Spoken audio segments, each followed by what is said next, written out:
Hello, this is a guy who likes fanfiction and is too lazy to read, so here is the boundaries of magic in audio form. Check the description for the links to the author. Chapter 1, Where Magic Cannot Reach. Constance barged into the royal research chambers and slammed the doors closed with a sigh that would surely have made her closest friend envious. Taking care not to so much as look at her colleague sitting by his desk, she stomped straight up to her own desk over by the windows and sat herself down on the chair with a dissatisfied grunt. Facing north, the windows only ever let in sunlight in the very earliest hour of the morning, leaving her workspace peacefully anxiety-free during the rest of the day. She didn't usually reflect much on that fact, but after the catastrophe that had just occurred, the sunless window almost seemed to mock her. Under the guise of reaching up to adjust a lock of hair by the side of her face, she carefully wiped at her eyes with the tips of her fingers. They came away moist. Perhaps under weather conditions such as these, you should leave the morning briefings to me. She choked on a sob, immediately covering her mouth with her hand and holding her breath as she waited to see whether there would be a reaction. After a few seconds of nothing but silence and the soft sound of the tip of a quill against paper, she exhaled and let her hand fall into her lap. How could Hubert say such a preposterous thing to her? To think that she would ever miss the morning briefing for something so irrelevant as the weather conditions.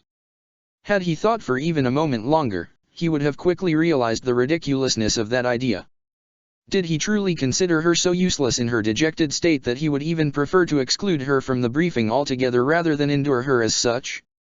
The door swung open to her right. She immediately leaned forward over her desk, pretending to work. If he had come to apologize, he would have to work hard for her forgiveness. But the figure at the edge of her attention just moved past her, and with a pang, she realized that it was not Hubert at all. It was simply one of his guards, sent here to keep an eye on her. He trusted her with nothing, did he?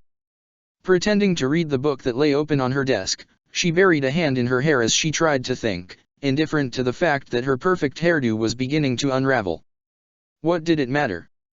What did it matter when Hubert was so convinced she was a threat that nothing she did to prove him otherwise had any effect whatsoever? He had promised to re-evaluate the situation if they had seen no sign of a curse's effects after a month. Now, almost 2 months had come and passed without so much as a single hair out of place, and still he insisted on having her followed everywhere. How long was this supposed to go on? Their wedding was set to take place in less than a week, but the closer they came to the important date, the more uncertain she became. Coming in second place after Edelgard was one thing, constantly being distrusted and excluded by her own fiancé was another. Was this what their marriage would be like? She clenched her jaw, straightening in her chair. No. She was Constance von Novelli, and she never gave up. Even if Hubert seemed to consider their relationship to be of less importance than most everything else, that did not mean that she should simply allow it to peter out into nothing. She would earn his trust, and the next step to doing so was surely to regain control of her moods. No wonder he was skeptical when she arrived at the morning briefing as her dejected self. He had convinced the Empress to employ her as a personal mage. Any failures on her part reflected just as badly, if not worse, on him. While he had not said so outright, clearly he was justified in being disappointed by her behavior. Clearly it was her responsibility to get her issues in check if she wanted to keep her position. With another sigh, this time in determination, she stood up and walked over to her very own bookcase next to her desk, letting her gaze roam the shelves. Considering how recently she had moved in, she must say she had been able to amass an impressive collection already.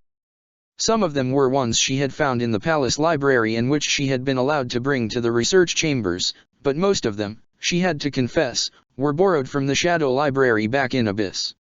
No one would miss them at any rate, and she had been the one to find them among the chaotic shelves to begin with. It was only right that she be the one to look after them. She had already read most of the books, and browsed through the rest, and as she stood there scanning the titles, she slowly realized that there was nothing in her collection which could assist her in this particular endeavor. She had tried everything she could already. The solution would not be in her own bookcase. But where, then, was she supposed to search? As she pondered on this, she let her gaze move to her colleague by his desk. As usual, it was a mess. While her own desk was filled with neat stacks of books and a well-ordered box of various magical tools, this one was so disordered it even made her feel slightly uncomfortable. Seeing books left lying open and upside down, weighed down by other books, and with some of them clearly having torn edges, made her feel as though she was allowing a horrible crime to take place right before her eyes, as though she were an accomplice. Linhard, she began with a scowl. Surely it wouldn't hurt you to take better care of your resources? This is an insult to the authors of those valuable books, not to mention to magical research itself. He didn't even look up. Order is inefficient, he muttered while turning a page in one of the poor books.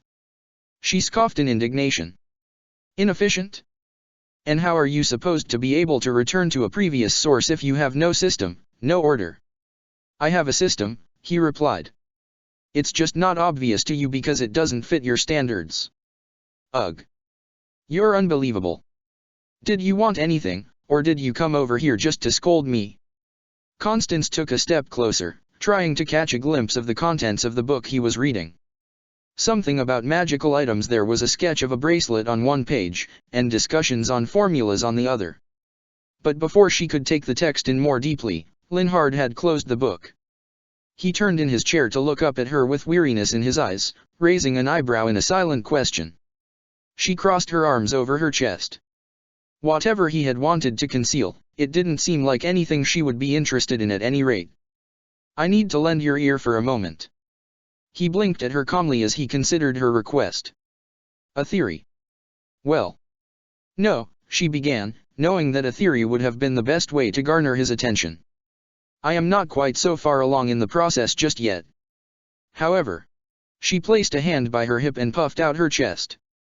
You have the exclusive opportunity to assist me in my greatest magical research project yet, a project which might very well change the world. Just to be clear, restoring House Novelli would not be world-changing, he pointed out. And besides, I thought you'd moved on from that ambition? Aren't you supposed to become Countess Vestra in a week or so? Biting down an impulse to snap at him that he had in fact been invited to the wedding and could at least deign to remember the date, Constance forced a pleasant smile. Oh, this has nothing to do with my noble status, I assure you. This is much grander than anything I have ever attempted before. This, my dear research colleague, concerns the elusive psyche itself. Consider this, we already use magical healing to quicken the closing of wounds and heighten the capabilities of humans. Why not take it a step further? Why depend on outdated, manual methods to treat psychological afflictions when we could use magic? Linhard gave her a long, silent look. She tried to keep smiling, but the way he was studying her was unnerving to say the least. Because, he said eventually, mending a broken bone is simple, but the brain is a complex system of connections with endless possibilities for catastrophic failure if we were to use magic on it. A broken bone that heals incorrectly might require an amputation, but you can't really amputate your brain. There's a reason why all the spells that try to mess with the psyche in some way or another stem from dark magic. Trying to stay brave, she shook her head. This is exactly why we have an opportunity to revolutionize the field.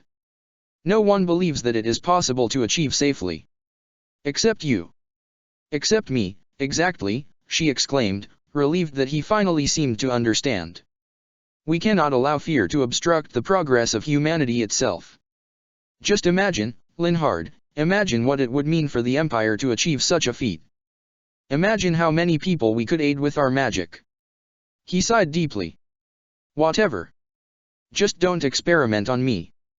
He was about to turn back toward the desk, but she was quick to grip his shoulder, causing him to pause and look up at her again with a wary gaze. No, no. You do not understand, she said. Now, it is no secret that I am a magical prodigy and the best suited to lead the Imperial Institution of Magical Research. However, my strengths lie foremost in black magic, as you are no doubt aware. Hence why I require your assistance. You, Linhard von Hevering, are nearly as skilled in white magic as I am in black. If anyone might be capable of revolutionizing this field in the way that I envision, it is you in combination with my splendid creativity and immeasurable ambition, of course. We are, to put it plainly, a dream team. With a scowl, Linhard lowered his gaze to glare at the hand on his shoulder. She immediately withdrew it. Surely, she continued, you see the advantages of joining me in this endeavor. He looked up at her again, this time with something that could almost be described as pity. It instantly made her stomach churn. It is an intriguing thought, I can't deny that. However, he paused to glance down to the side. I think your personal investment in the idea may be clouding your judgment. Maybe I would consider it if you had Hubert's approval, but... Hubert, she repeated in a near whisper. You need Hubert's approval? She swallowed before continuing in a raised voice, since when is Hubert the imperial lead in magical research? All I'm saying is that you're biased, Linhard replied. With a huff of indignation, Constance spun on her heel.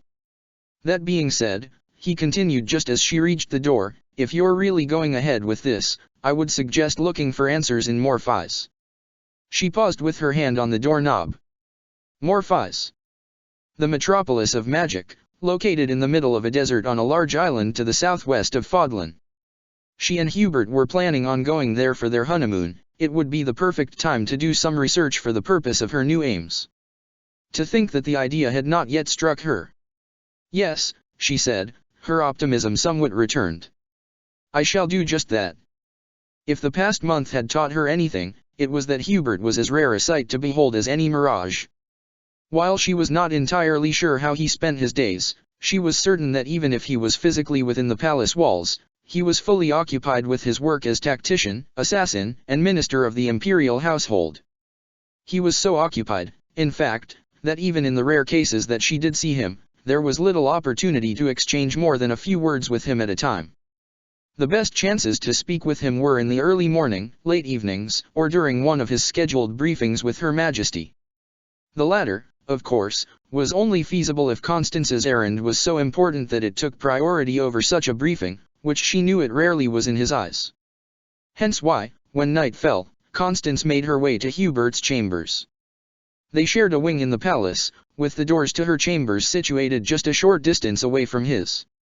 If they both had their curtains withdrawn, they could even look into each other's rooms, a fact that she may have taken advantage of a few times, especially in the very beginning after she moved into the palace, in order to rile him up a little, so to speak. Nothing truly improper, of course. At most, she had given him an improvised dance performance, dressed in one of her most beautiful nightgowns and accompanied by sparks of her magic. Thinking of it always brought a satisfied smile to her lips. She still clearly remembered how Hubert had visibly struggled with himself not to teleport her straight into his arms as she danced for him. She had even felt the tendrils of his magic caress her skin in a silent invitation, one which she had declined, of course if reluctantly. She had spent many nights after that lying sleepless in her bed, fantasizing about what might have transpired had she allowed him to teleport her into his arms. But tonight, as she stood in front of the door to his chambers, that excitement was nowhere to be found. They hadn't spoken since this morning, after the disastrous briefing in the gardens. She had turned heel and run away as soon as he had suggested that she not partake in the morning briefings in sunny weather in the future. What had he thought of her reaction? And what did he think of her now? What would he say when he saw her again? If he was angry, so be it. She had seen him angry before, and she knew how to handle it. But if what he felt was disappointment? Many times, she had seen disappointed faces in reaction to her low moods. Disappointment, or sometimes even pity, was familiar to her in those situations. But never in the time that she had known Hubert had she seen such sentiments in his eyes during any of her episodes. Concern, yes, frustration, certainly. But never disappointment. And after what had happened this morning, she was afraid that this would be the first time. She had not even dared to look up at him after they returned from the gardens, worried what she would find if she met his gaze.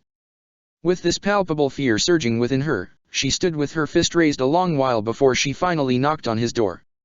As soon as she had knocked, she felt her heart begin to race. What would she do if he terminated her title as the Empress' personal mage and imperial lead of magical research? If he called off the wedding? Where would she go, and what would she do? Returning to Abyss would be a clear step back, a grand failure.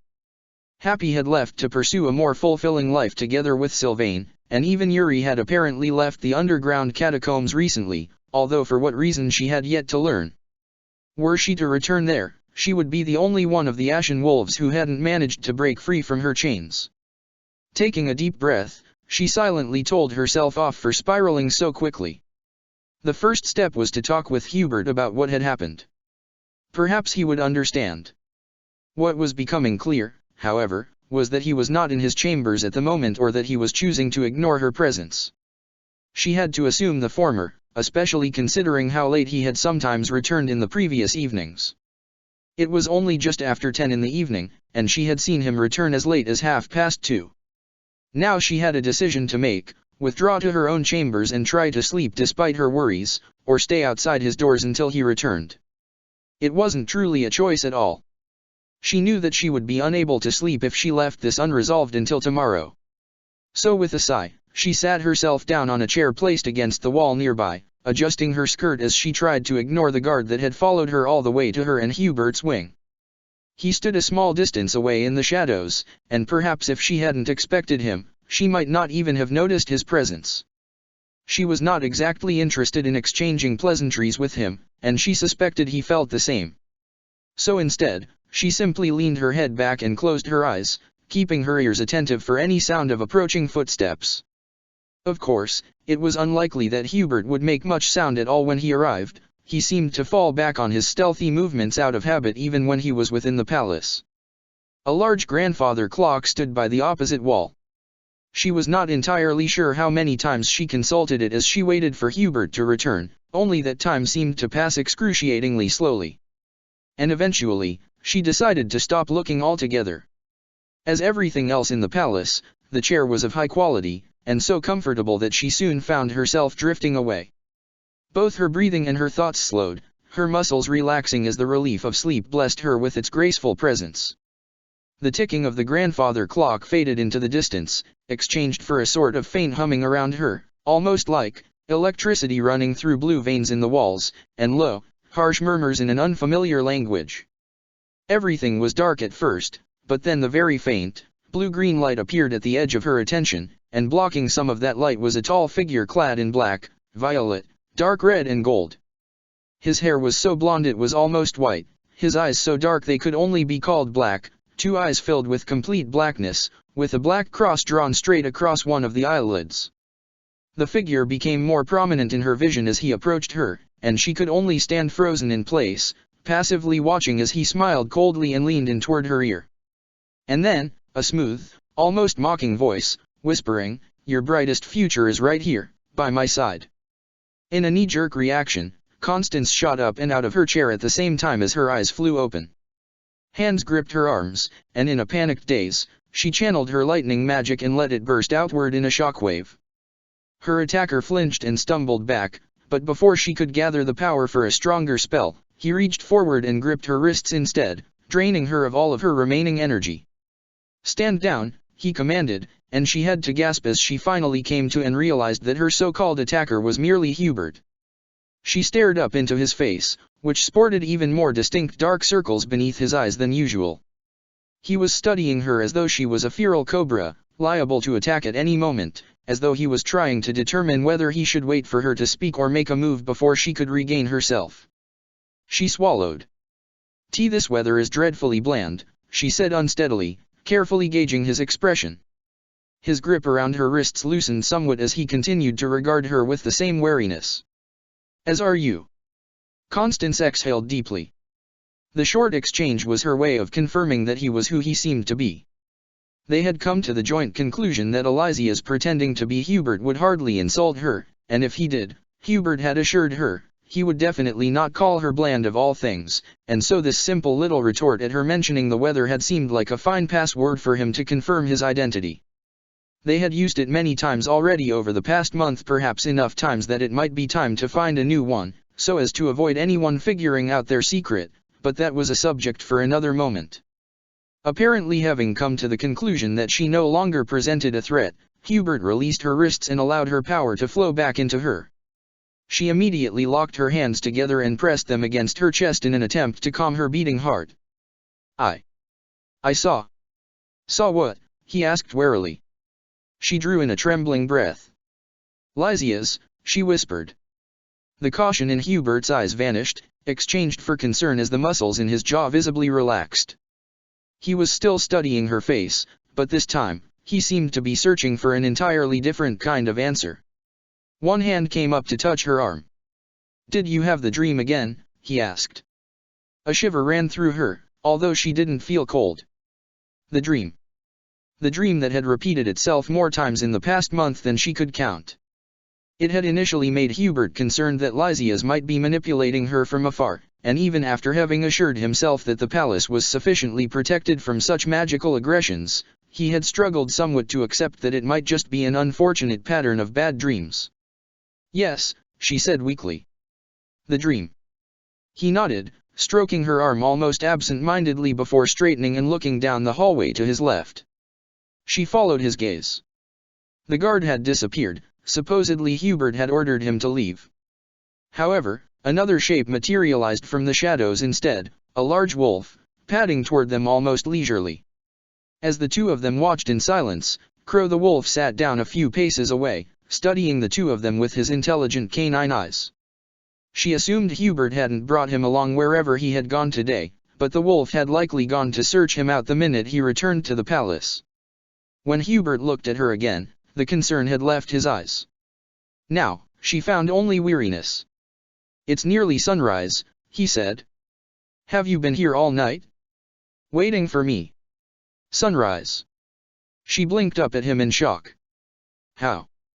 He sighed at her reaction, then grabbed her shoulders and turned her around toward his doors. Guiding her forward, he unlocked the doors with a key from his pocket, and turned one of the knobs before gesturing for her to enter. Still somewhat dazed by the fact that she had apparently been sleeping in a chair outside his chambers for almost an entire night, she walked inside without so much as a word, then turned around to watch as he walked in after her and closed the doors after him and Crow, who immediately jumped up onto the bed and laid himself to rest by the foot end. With a practiced gesture, Hubert lit the nearest candelabra with a burst of flame. In the next motion, he unclipped the clasps by his collar, then shrugged his coat off before throwing it over the back of the chair by his desk. Starting to unbutton the cuffs on his shirt, he once again focused on her. I'm listening. Constance inhaled deeply, trying to recall what she had been meaning to say. Now, standing here in the early hours of the morning, with Hubert clearly just wishing and needing to gain as much sleep as he could before breakfast, she felt stupid for having waited for him. Very well. Best to just get it over with. I wanted to apologize for what happened today or yesterday. His gaze remained locked on her, but he said nothing, perhaps expecting her to continue. Even after his cuffs were unbuttoned, he simply looked at her. I should not have run away, she pushed on. You were in your full rights to admonish me. My behavior was unprofessional, I should have stayed inside and missed the briefing, rather than burdening you and Lady Edelgard with my presence. To her surprise, Hubert shook his head. I appreciate your apology for leaving so abruptly, but the rest is simply not true. I didn't intend to admonish you. If you had stayed, I might have had a chance to explain. Uncertain what to think, she wrapped her arms around herself and gave him a wary look. You explicitly told me to leave the morning briefings to you under such weather conditions, she pointed out. I suggested such a solution, yes, he said. Not because you burden any of us, but for your sake. I do not wish you to suffer unnecessarily. She lowered her gaze to stare at his chest, where only a crisp white shirt hid the skin beneath from view. Suffer, unnecessarily? Oh, she said quietly. So if she hadn't run away? If she had simply waited for him to finish talking, she could have avoided all the anguish of the rest of the day? That is, she paused, considering the thought. She had been about to say kind, but now that she thought more deeply about it, it hardly was. Scowling, she brought her hands to her hips. That is certainly nothing you should concern yourself with. I am perfectly capable of seeing to my own best. He scoffed, but it was somehow a gentle scoff. Of course you are, and it is ultimately your decision. However, considering my authority over you as the minister of the imperial household, I felt that it was my responsibility to clarify where things stand. All I intended was to assure you that there is no need to force yourself to be in the sun, unless you wish to. He turned to walk toward the desk. And on that note, there is something I've been meaning to show you. She watched as he rummaged around among the various books on his desk. His existed on a middle ground between her ordered system and Linhardt's horrible mess, while she wondered what he could possibly want to share with her now, when he was so clearly in need of sleep. We worked on Anamnesis Phi, the memory erasure spell, for years with little success, he said while he searched, and I suspect that might have been for the best. Perhaps sweeping your mind free of the traumatic memories of your past is neither the only, nor the best, option. We do not know whether it would even work in the intended way. It could just as well rid you of the memory while doing nothing about its consequences on your psyche. Therefore, I tasked Linhard with finding alternatives for us to explore. Closing one of the tomes on his desk, he picked it up and walked back to her, holding it out so that she could read its title, Where Magic Cannot Reach, A Theory of Psychological Healing Through Gradual Exposure. Frowning, she raised her gaze to Hubert, perhaps expecting to see an ironic smile or something else that would reveal that he was merely jesting with her. However, he met her gaze seriously and with no hint of dishonesty. She said hesitantly. I fear you've lost me. What in the world is gradual exposure? He urged her to take the book, which she did, once again staring down at it in confusion. This book in particular has proven quite interesting, he said. The author suggests that the best way to heal from a trauma or debilitating fear might in fact be to expose oneself to similar situations again under much less harmful circumstances. The idea is to begin small and work up to the more intense fears gradually. Each exposure is also supposed to be both preceded and followed by a thorough analysis and evaluation in conversational form, to follow up the progress of the patient. Constance swallowed, her hands trembling already. Her gaze was fixed to the title of the book, rereading it again and again. If he had expected her to eagerly open the book and browse through it, he had been sorely mistaken. You sound quite knowledgeable on the subject. Gradual exposure? Working up to the most intense of fears? She felt her head spin, sensing a fainting spell coming on. I am only in the early stages of research, he said, gripping the book again. She let go of it immediately, instead wrapping her arms around herself. I was thinking that the exposure in question might be achievable by use of the same elder magic I used to build the illusion of the Novelli Gardens around us. I could paint the sun onto the sky for you at any point in time. There is no need to hurry with any of this, of course. However, I did swear that I would assist you in conquering the light, and I intend to keep my word. Did he? Yes, he had, hadn't he?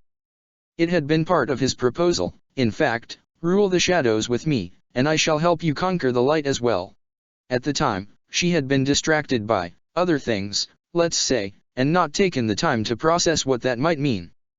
But the idea of being forced to expose herself to the trauma of her past, eventually in full force, in some deranged hope that it would heal her.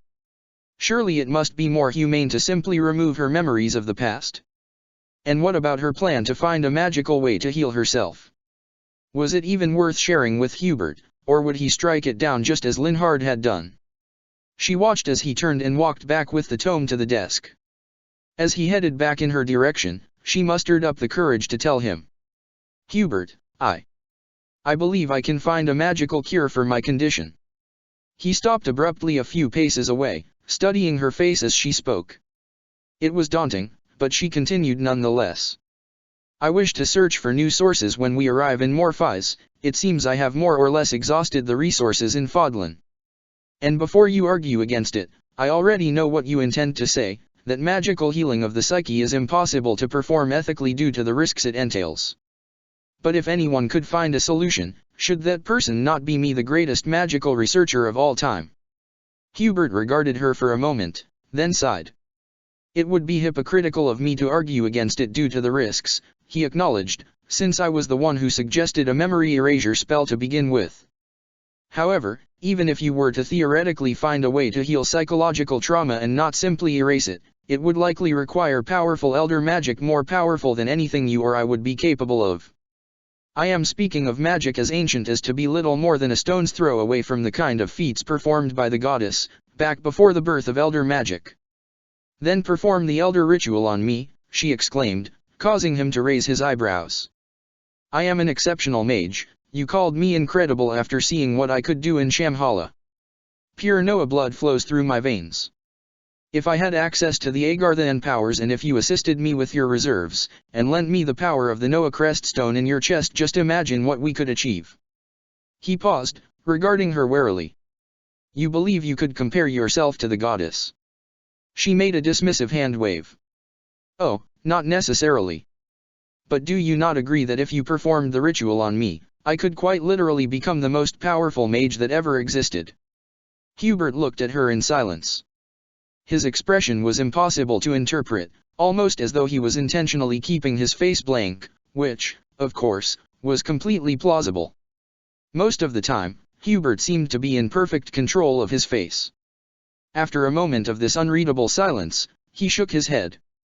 The Elder Ritual is irreversible, he reminded her, and the magic it allows you to channel will inadvertently take a toll on your body. Furthermore, since it would be my first time performing it, I could not guarantee the results or whether or not it would be safe for your health to go through it. I will not perform it on you until you properly understand the risks. She stared up at him. Until she understood the risks? That seemed to be his standard response every single time that she asked. But he had explained the risks, had explained that some of them were unknown even to him, and she was prepared to accept the possible consequences, which she had made clear to him over and over again.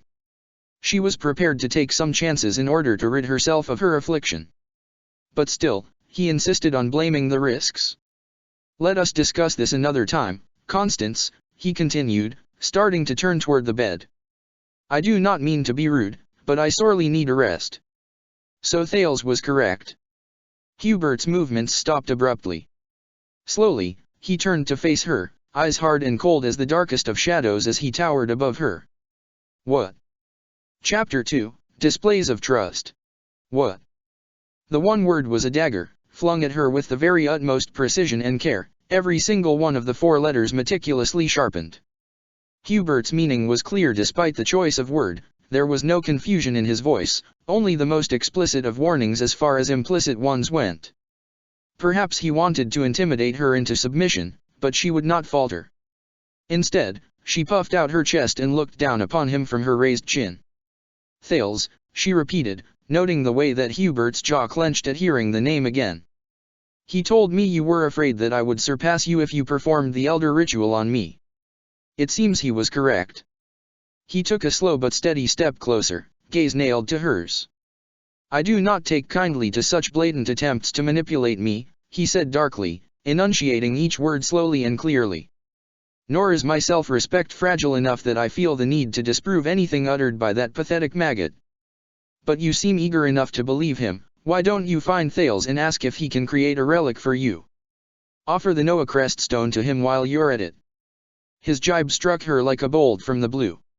She gasped, clutching at her heart. Hubert. Oh, but I'm serious, he said in a taunting lilt as he walked closer to her, holding her gaze in a way that she could only describe as menacing. If such power is what you seek, your best bet is to accept Thales' offer. He was close enough now to grab her hand roughly and press it to his chest instead. Even through the fabric of his shirt, she could feel the energy of her ancestor's crest stone reverberate calmly into her fingers. Here, I'm offering you what rightly belongs to you. Tear the crest stone out of my chest and seek out whomever remains of those who slither in the dark. Perhaps Lysia's offer of making you his lover still stands, let him perform the ritual on you. Why not let him insert a crest stone inside your chest as well, so you can grow even stronger? When she simply stared at him with her mouth agape, he leaned forward until their faces were mere inches apart. After all, he drawled, why would you risk being held back by the unsympathetic Hubert von Vestra? She tore her hand away from him so violently that she stumbled back from her own force, holding her hand protectively against her own chest. From the corner of her eye, she noticed how Kroll lifted his head from his paws. Those words. Yet another thing Lysias had said to her in Shamhala. And Hubert had memorized it all? How can you speak to me in such a way, she asked faintly. How can you think so little of me? I could ask you the same, he retorted immediately, eyes filled with absolute coldness. She swallowed. Shaking her head, she took a firm step backward to separate herself from him, get some air to her brain. She needed to clear her mind and think logically about this, when he clearly would not. Why was he acting in this way? Why was he so defensive? Yes, perhaps she had been rather harsh to bring up Thales' words, but he was the one who insisted on refusing to perform the ritual on her. And for what? If it wasn't that he was afraid she would surpass him, and if it was not out of concern for her, then why? Why would he continue to refuse? She shook her head, angry that she could make so little sense of his behavior. "What is it, then?" she exclaimed. "If not out of fear that I will outshine you, why will you not perform the ritual on me?" He crossed his arms over his chest. "I've told you, you do not fully grasp the... Don't even try to convince me this is about the risks, Hubert," she nearly yelled, causing him to fall silent. Her hands clenched into fists by her sides. "The risks have never been an issue for you before.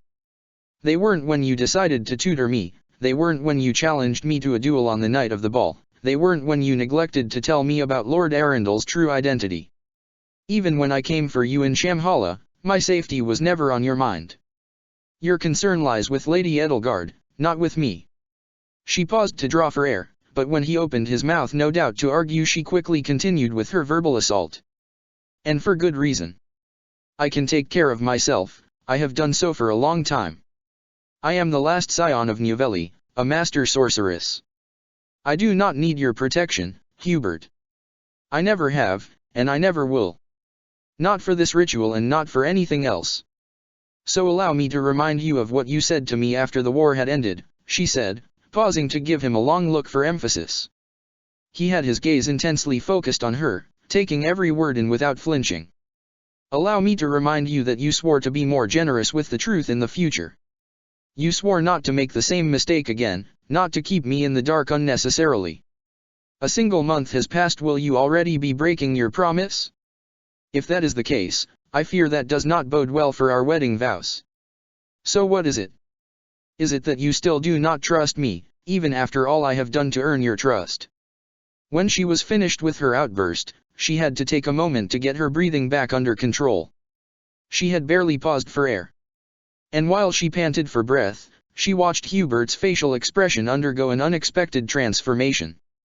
Where before he had worn a cold facade, suddenly a crack appeared in that mask, and he winced. "That is not it, exactly," he said. "Although to be fair, you do have a history of going against my wishes, even under the threat of death." She raised her chin, crossing her arms over her chest. "Do you think you are the only one who does not take kindly to threats?" A shadow of a smile passed over his lips, but disappeared just as quickly. "In any case, I would like to say that I trust you.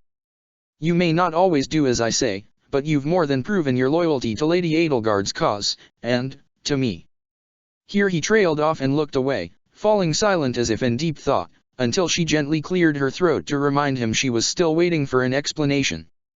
Then, he steered his gaze back to her, although with clear reluctance. "I suppose. I still struggle to grasp how someone as radiant and charming as yourself could want anything to do with an unscrupulous figure such as me, if not to take advantage of my position next to the Empress. And then I recall the curse, and how easily you were hexed by Lysias in Shamhala, despite your willpower. How that proves just how deeply you wish to make a name for yourself and become a mage of unmatched power." He looked away with a frustrated sigh. "It's not that I suspect that you would, on your own free will, secretly plot to aid those who slither in the dark. I do trust you. But you are, evidently, susceptible to their influence. So how can I continue to entrust you with elder magic, knowing how coveted you with your might, and your vicinity to me and Lady Edelgard are by Thales and his ilk? How can I know that you aren't already under their spell, simply waiting for the right moment to strike?" Constance could only stare at him as he talked. At first glance, it might seem as though he had solid arguments, but with any kind of closer study, they began to fall apart under their own weight. The fact that Hubert, who was usually so rational, was now clearly missing the point by a wide margin made her anger blossom again. Scowling, she shook her head. "If I was already under their spell, then surely they would have already made me one of them, as well? There would be no reason for them to make me beg you for a ritual. And as regards my reason for wanting to be with you, I believe I have made it clear many times in the past that I love you, and I began to do so long before I even knew about Shamhala, Thales, or Lysias.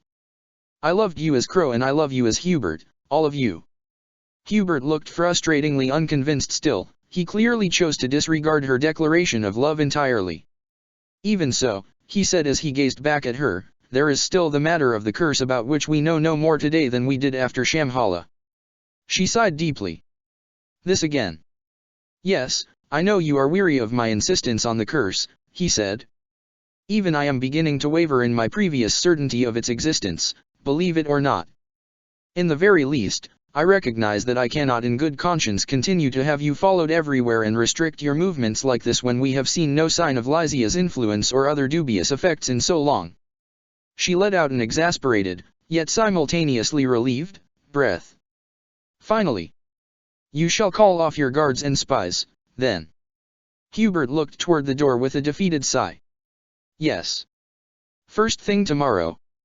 But I still implore you not to meet with Lady Edelgard without me, for now. Hearing him finally concede was so relieving that she could barely contain herself. Feeling a surge of joy, she half skipped up to him and threw her arms around his neck. As his eyes began to widen, she stood on tiptoe, only just able to reach his cheek with her lips. Thank you, she said softly. He let out an incredulous exhalation as his own arms wrapped around her, and then he bent his neck to kiss her temple.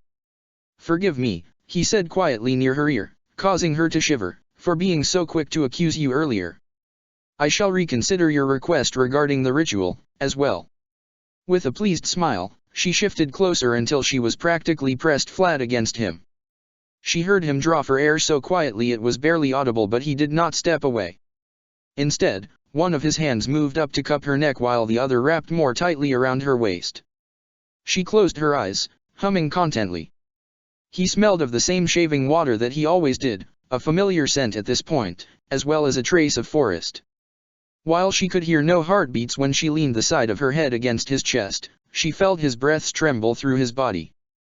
That is all I ask, she murmured, reveling in the relaxed state she entered only by being this close to Hubert. He seemed to fall victim to the same effect, because he soon let out a deep yawn. I fear I'll fall asleep standing before long. She pulled back slightly to peer up at him, once again taking in the dark circles beneath his eyes. She'd woken up from one of her nightmares just last night and walked up to the windows, only to see Hubert working by his desk to the flickering light of a candle. It had been at least several hours into the night then, and if he hadn't slept much last night, then been up this late tonight as well. I know you grow weary of this question, she said, but do you truly sleep enough? You once told me you would sleep when the war was over, so do you? There's always a war raging, in some manner, he deflected. He glanced to the side before studying her face again. Now, I would invite you to join me in bed, but I suppose that would be improper. Merely the words, and the almost searching way in which he said them, made her heart jump in her chest. As they pulled apart, she let her gaze fall to the floor. Ah, she murmured. Yes, most definitely. It was not as though she didn't want to by the goddess. The idea of falling asleep in Hubert's arms sounded truly amazing, but she had held fast to her values for this long, even in the face of many heated kisses and stolen touches in the past month. With less than a week remaining until their wedding night, she would most definitely not give in tonight, even if all they would have done truly would have been to sleep together in the most innocent sense. To her surprise and chagrin, Hubert chuckled then. It was an amused but restrained chuckle that gave her the impression that he was holding some sort of emotion back from her. What that emotion might be, however, she could not begin to imagine. He raised a hand in front of his chest, locking his gaze with hers even as elder magic began to pool around that very hand, the violet hues glimmering in his eyes. A moment later, she felt a familiar power whispering around her feet and slowly climbing up her body. Until next time, he said. She nodded solemnly. I wish you pleasant dreams, my love. A small smile, warm and gentle, materialized on his face, but not for long before it vaporized. Then his hand swiped to the side, and the power building around her locked her in place for a fraction of a second before completely enveloping her. A tugging sensation took hold of her, and in the next breath, as the magic evaporated off her and she regained her bearings, she was standing in her own chambers. Glancing toward the windows, she found Hubert's curtains drawn. With a sigh, she gestured lazily toward her own curtains to make them close as well. She sat down on the side of her bed, closing her eyes. The image of Hubert smiling softly at being called her love, just before teleporting her away, was enough to fill her heart with warmth. It was a small thing, perhaps, but after years of frustratingly struggling to learn the significant details in Hubert's and before that, his persona's speech and behavior, she knew that such a small thing meant much more than one who did not know him might think. A hint of a smile in response to her affection for him was enough evidence that he did indeed love her back, even though he still had yet to say the words. And with the promise of having his surveillance of her recalled first thing tomorrow, the wedding looming just beyond the horizon, and the possibility that he might perform the ritual on her soon, her near future was bright indeed. Why, if it isn't Margravine Gautier. How splendid it is to see you again, my dearest friend. Happy let out an oof as she stumbled back, receiving Constance's enthusiastic embrace somewhat awkwardly. You do know Silly's father is still the Margrave, she asked with a wince. So maybe don't call me that. Happy is fine. And besides, we saw each other just a few weeks ago, remember? Oh, of course I remember your wedding, Constance continued with a snicker as she pulled back. To think that you would rise to nobility before me, Happy. I might have been envious, were it not for my plans to follow suit in just a few days' time. She turned to greet the other redhead beside Happy with a bow. It glads me so to see you both here so early. Now I shall have all the help I need in preparing the final details. Of course, Sylvain said with a smile. Just put us to work. We sorely need it after our long trip here. This guy really needs to learn how to be bored, Happy commented. I'm perfectly capable of being bored, he said, raising an eyebrow at his wife. I just find it excruciating. Same difference. Constance laughed gleefully, stepping behind them and wrapping her arms around their shoulders around Sylvain's back since he was as frustratingly tall as Hubert before guiding them both forward through the hallway. Out of the corner of her eye, she saw two servants move to take their bags for them. Oh, I'm sure I shall find ways to occupy you, she exclaimed. However, before all that, I'm sure you are both famished. I'll have the servants prepare some afternoon tea right away. Surely I didn't just hear you say tea, Constance. Her heart jumped at the sudden voice coming from behind them. At once, she stopped and looked over her shoulder, following Hubert with his gaze as he strode past before turning around to face them. He crossed his arms over his chest, a smirk playing on his lips. I haven't seen you drink a single cup of tea since you learned of the palace's supply of coffee. Happy drew for air, causing both Constance and Sylvain to freeze, but the anticipated exhalation didn't come. You have coffee? Hubert chuckled as he faced Happy. Ah yes, I do believe I heard something about your interest in the beverage. Coffee for the three of us, then. He looked at Sylvain. And how about you, Lord Gautier? He said with a shrug. Thanks, but it's wasted on me. Tea is perfectly fine. Hubert. Constance scolded her fiancé. Must you always sneak up from behind? My apologies. He gave a shallow bow. I'll take pains to arrive from the correct direction next time. I shall inform the kitchen and have the beverages prepared, and then I'll be right with you. With that, he vanished in a flurry of deep violet sparks. Constance sighed as she began to guide the other couple forward again. Oh, you must excuse him. It seems Yuri is not the only one who enjoys teasing me. Speaking of, Happy said. Will Yuri Bird come early too? Ha! Do you think he has deigned to tell me? Oh, I'm sure he will make a dramatic entrance as always.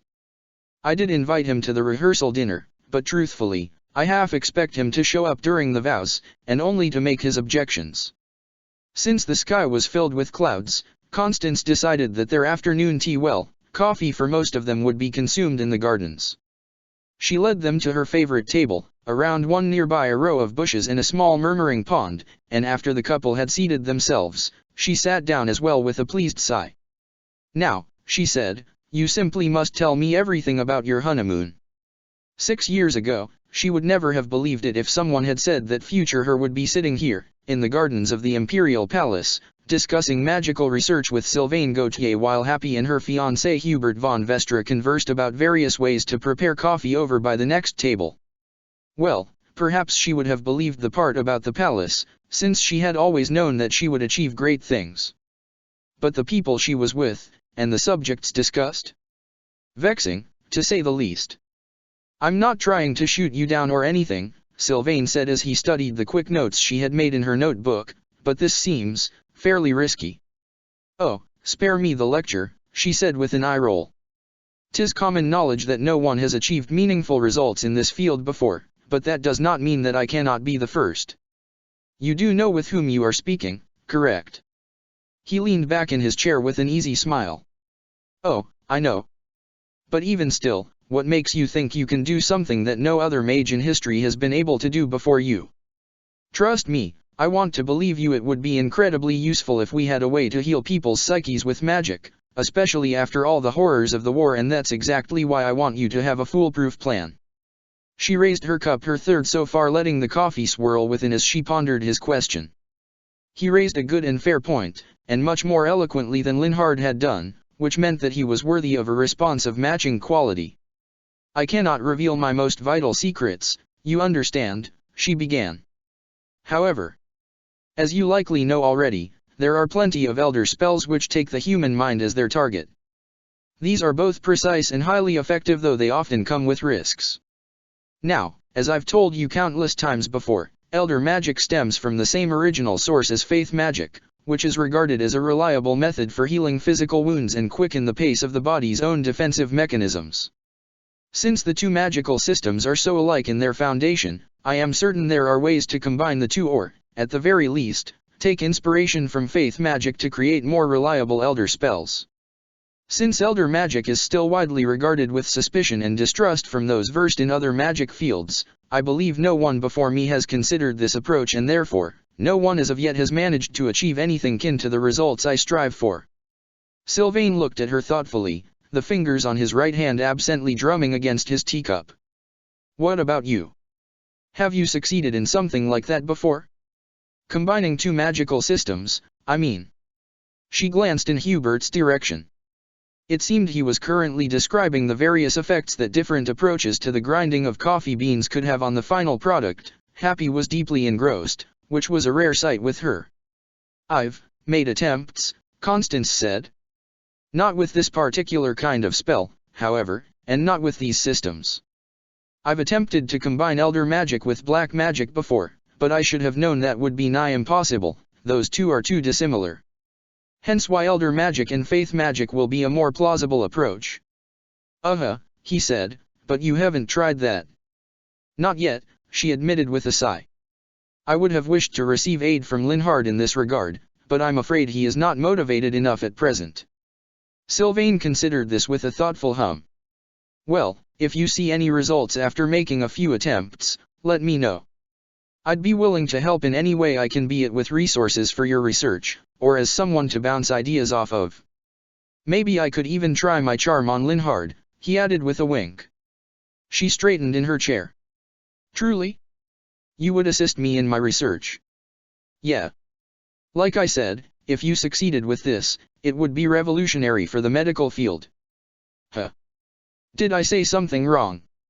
No, it's just, she trailed off, frowning as she considered it. Then she looked up at him with a sheepish smile. This is the first time anyone has expressed true belief and interest in my research ambitions. He gave a surprised laugh at that. Really? You're the imperial lead in magical research. Clearly Edelgard and Hubert believe in you. They believe in my magical prowess, she said with a dismissive hand wave, but I doubt they have much faith in my grand ambitions for the future of magic. Sometimes I cannot help but think that Hubert must have convinced Lady Edelgard to grant me this position only to keep me satisfied. What are you plotting this time? Constance shrieked as a hand fell on her shoulder. She jumped up from her chair and spun to face the perpetrator. Hubert. What did I say about sneaking up on me? Her fiancé smiled innocently, though on him, it simply looked mischievous. Perhaps you need to be more attentive to your surroundings. With a scowl, she turned to Sylvain. Surely he must have seen Hubert approach. You could have warned me. The infuriating man held up his hands in deflection. Hey, I'm just an innocent bystander. She let out a frustrated grunt as she looked back at Hubert, who was regarding her with amusement now. Oh, how he insisted on embarrassing her in front of their guests. If only there was a way to get back at him. Actually, there might be.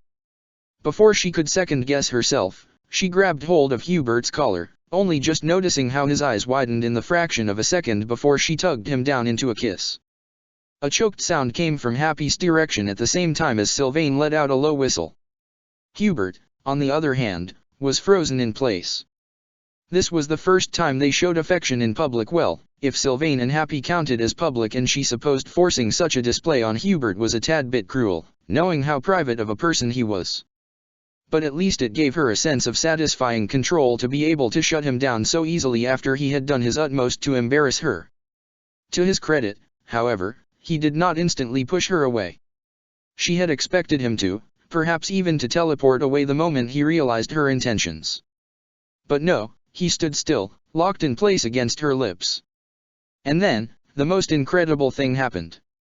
With a defeated sigh, he wrapped his arms around her, lifted her up a few inches from the ground, and spun her around in the air for a moment before setting her down again. When the heels of her shoes once again met with the ground, he ended the kiss and pulled back with an unreadable expression on his face. "Point taken," he said in a low, almost menacing voice. And despite their current company, or perhaps because of it, Constance found herself blushing profusely. Here she had wanted to embarrass him for once, to get back at him after his own boorish behavior, but instead, he had once again managed to turn the tables on her with just 2 simple words. She couldn't even grasp why, they were just words, said in a cautionary voice. What about the whole deal could possibly have reason to fluster her so? She swallowed as she stared up at Hubert, whose expression turned almost bemused as he straightened in front of her. He studied her face in deep thought for a moment, then seemed to remember their audience and turned to face them instead. Constance's gaze slid to them as well. Happy stood with her mouth agape next to Sylvain, who looked at them with a strange sort of amusement gleaming in his eyes. Hubert cleared his throat. More coffee. Chapter 3, The Tiniest of Tells. Melting back into the sparse shadows behind a corner in the ballroom, Hubert raised his glass to his lips as he watched the handful of couples twirling on the dance floor.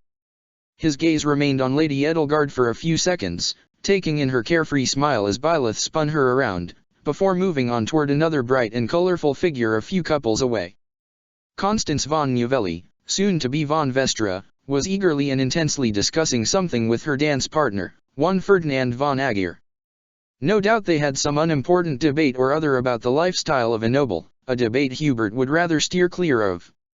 Even while arguing, however, they both carried on dancing elegantly. He watched them for another moment, letting his gaze soak up the way that her dress twirled around her legs and how her long, perfectly curled lengths of blonde hair bounced against her naked shoulders. Tomorrow, that woman would become his wife. The mere thought was so ridiculous he couldn't help but smirk as he continued watching her. He'd approached her 6 years ago merely based on a far-fetched thesis that she might end up being useful to Lady Edelgard one day. And while she had turned out to be so much more useful than he could ever have dreamed of, in the end, she'd very nearly done more for him than she'd done for the Empire. And now, somehow, he was supposed to live up to her expectations as a husband. He suspected there were many aspects of married life that would be easy enough to handle, while he must confess he may not possess the greatest emotional intelligence. His years by Lady Edelgard's side had at least taught him how to care for others in a somewhat healthy manner. When it came to certain other aspects, however, he feared he might be woefully inadequate. Aspects such as what Constance had so eloquently phrased as, loving and caring for her as a man. While he loathed to admit it, he'd been conflicted about this particular matter for a while now.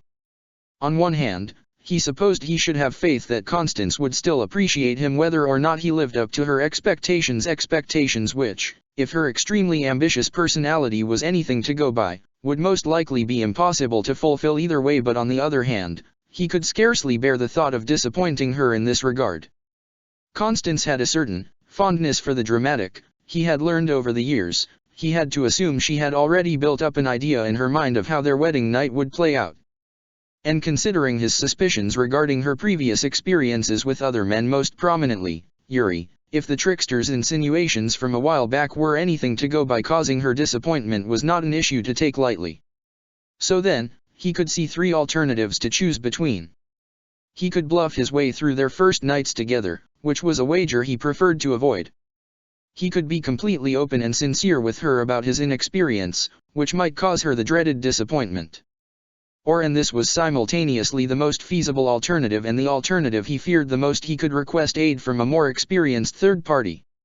As if on cue, he caught sight of Dorothea Arnault as she moved away from the dance floor. Placing his glass by the nearby table and casually leaving his shadowed hiding space, he followed her as she headed for the refreshments table. After she stopped to collect a small glass with peach sorbet, he walked up behind her and gently touched her elbow. He had expected her to jump, but she simply turned her head around to look up at him over her shoulder. "Hello, Hubie," she greeted with a smirk. "What a wonderful rehearsal party the two of you have arranged. Have you tried the sorbet? Do you have a moment?" he asked. Her smirk faded. She gave him a serious nod, then placed the glass back down on the table, but he gestured for her to bring it with her. He inclined his head to their right, guiding her to one of the tall tables nearby where no one else was currently standing. There, he turned toward the dance floor and waited until she had taken place next to him. She set the sorbet down without tasting it, following his gaze. He'd considered for a while how to go about this. Dorothea could be searing in her jests, but out of all the Black Eagles he had come to know during their years in the academy, and who were present tonight, she was the only one he felt he might be able to trust with a delicate matter such as this one. How to raise that matter, on the other hand, was still somewhat of a struggle for him. He gazed out over the dancing couples, once again finding his attention drawn to Lady Edelgard. Even as he watched her dance, this time with an ardent Ferdinand, he registered from the corner of his eye how Dorothea began to tap her fingers against the sorbet glass. He couldn't keep her here in silence for much longer. "I have need of your advice," he forced himself to say. "I see," she said with clear wariness in her voice. "It concerns a personal matter, let's say," he continued, then hurried to add, "hypothetical." Her fingers stopped tapping against the glass, but apart from that, she gave no reaction. He kept his gaze aimed forward. "Suppose a friend came to you," he said, and expressed a concern that their partner might expect more from them, in an intimate context, than they might be able to live up to.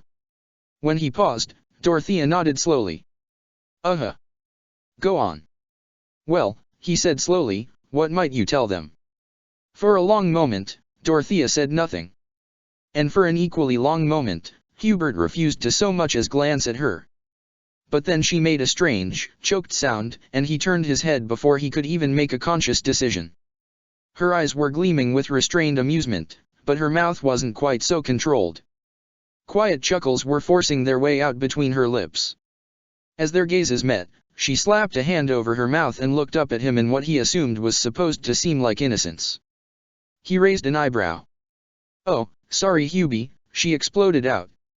"Here I was, expecting some kind of secret mission you needed done, and you ask me for personal advice? Hypothetical, of course," she added quickly when he scowled. "It's just unexpected, that's all." Yes, he said, rolling his eyes. "Very well. You do know personal matters are not exactly my forte." She giggled again. "I know. And I'm not complaining, not at all. Anyway, back to your question." She turned to face the dance floor. "I know this is a purely hypothetical case, but for simplicity's sake, let's say we are talking about Constance." He gave her a gaze full of daggers. "Of all people, you choose my fiancée." "I choose her," she said firmly, "because I imagine she could be the kind of person to expect things from her lover. So hush, you." Clenching his jaw, he looked back at the twirling couples. He had a feeling he was soon going to regret this dearly. "I bet anyone else would tell you that you could never even dream of living up to what Constance von Novelli would expect from her partner," Dorothea said. "But if you're asking what I think..." She paused here, causing his mind to speculate on how she would continue. Surely he couldn't hope for anything concrete, but the way she was phrasing the beginning of her sentence seemed to indicate that she had at least some kind of knowledge to share with him. "I'd say she probably just wants his absolute and undivided attention." He watched Constance laugh joyfully as Sylvain twirled her around among the other couples before smoothly catching her in his arms and dipping her halfway to the floor. Absolute and undivided attention. How could anyone in the room do anything but give her their full attention, with all of that joy and carefreeness radiating from her every pore? Among the other shapes on the dance floor, she was a shining bright speckle of sunlight. All that any of them could hope was for some of that brightness to reflect onto them as they passed her by, but they never had even a sliver of a chance to reach her levels of light. Could he, then? Could he ever hope to do more than simply reflect the light of her beams? Or, if worse came to worst, might he even suck the sunlight out of her, swallowing it within his ever-growing darkness? Which is why I know you'll live up to her expectations, Dorothea continued, drawing him out of his thoughts. Giving other people your full attention is one of your strengths, isn't it? He glanced down at her, catching the easy smile on her lips. Surely it couldn't be that simple, there must be more to married intimacy than mere attention. But when he opened his mouth to ask, the question died before it had even begun to form, as he realized how she had phrased her response.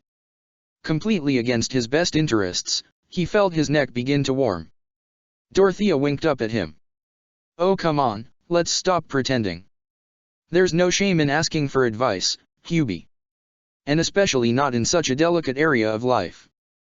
But if I were you, I really wouldn't worry. Like I said, you are great at noticing little details and drawing conclusions from them, aren't you?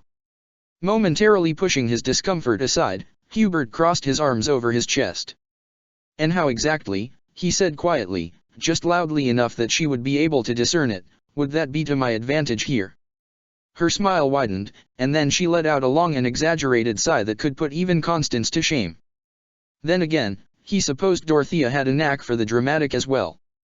Connie can count herself lucky, she mused, to have a fiancé who cares so much for her well-being that he pushes his own comfort aside to make sure he is equipped to please her. Hubert quickly steered his gaze forward again, resisting an urge to leave then and there. If there was even the slightest chance that this might lead somewhere. Still romanticizing reality, I see, he muttered. Oh, don't be like that, she said, elbowing him lightly in the side. I'm only describing what I see. And before you start arguing, she said quickly when he let out a deep sigh, let me finish, you'll be grateful later. He couldn't help but turn his head to face her then, taking in her sly expression. She looked furtively to her sides, a gesture that did not bode well before leaning in closer.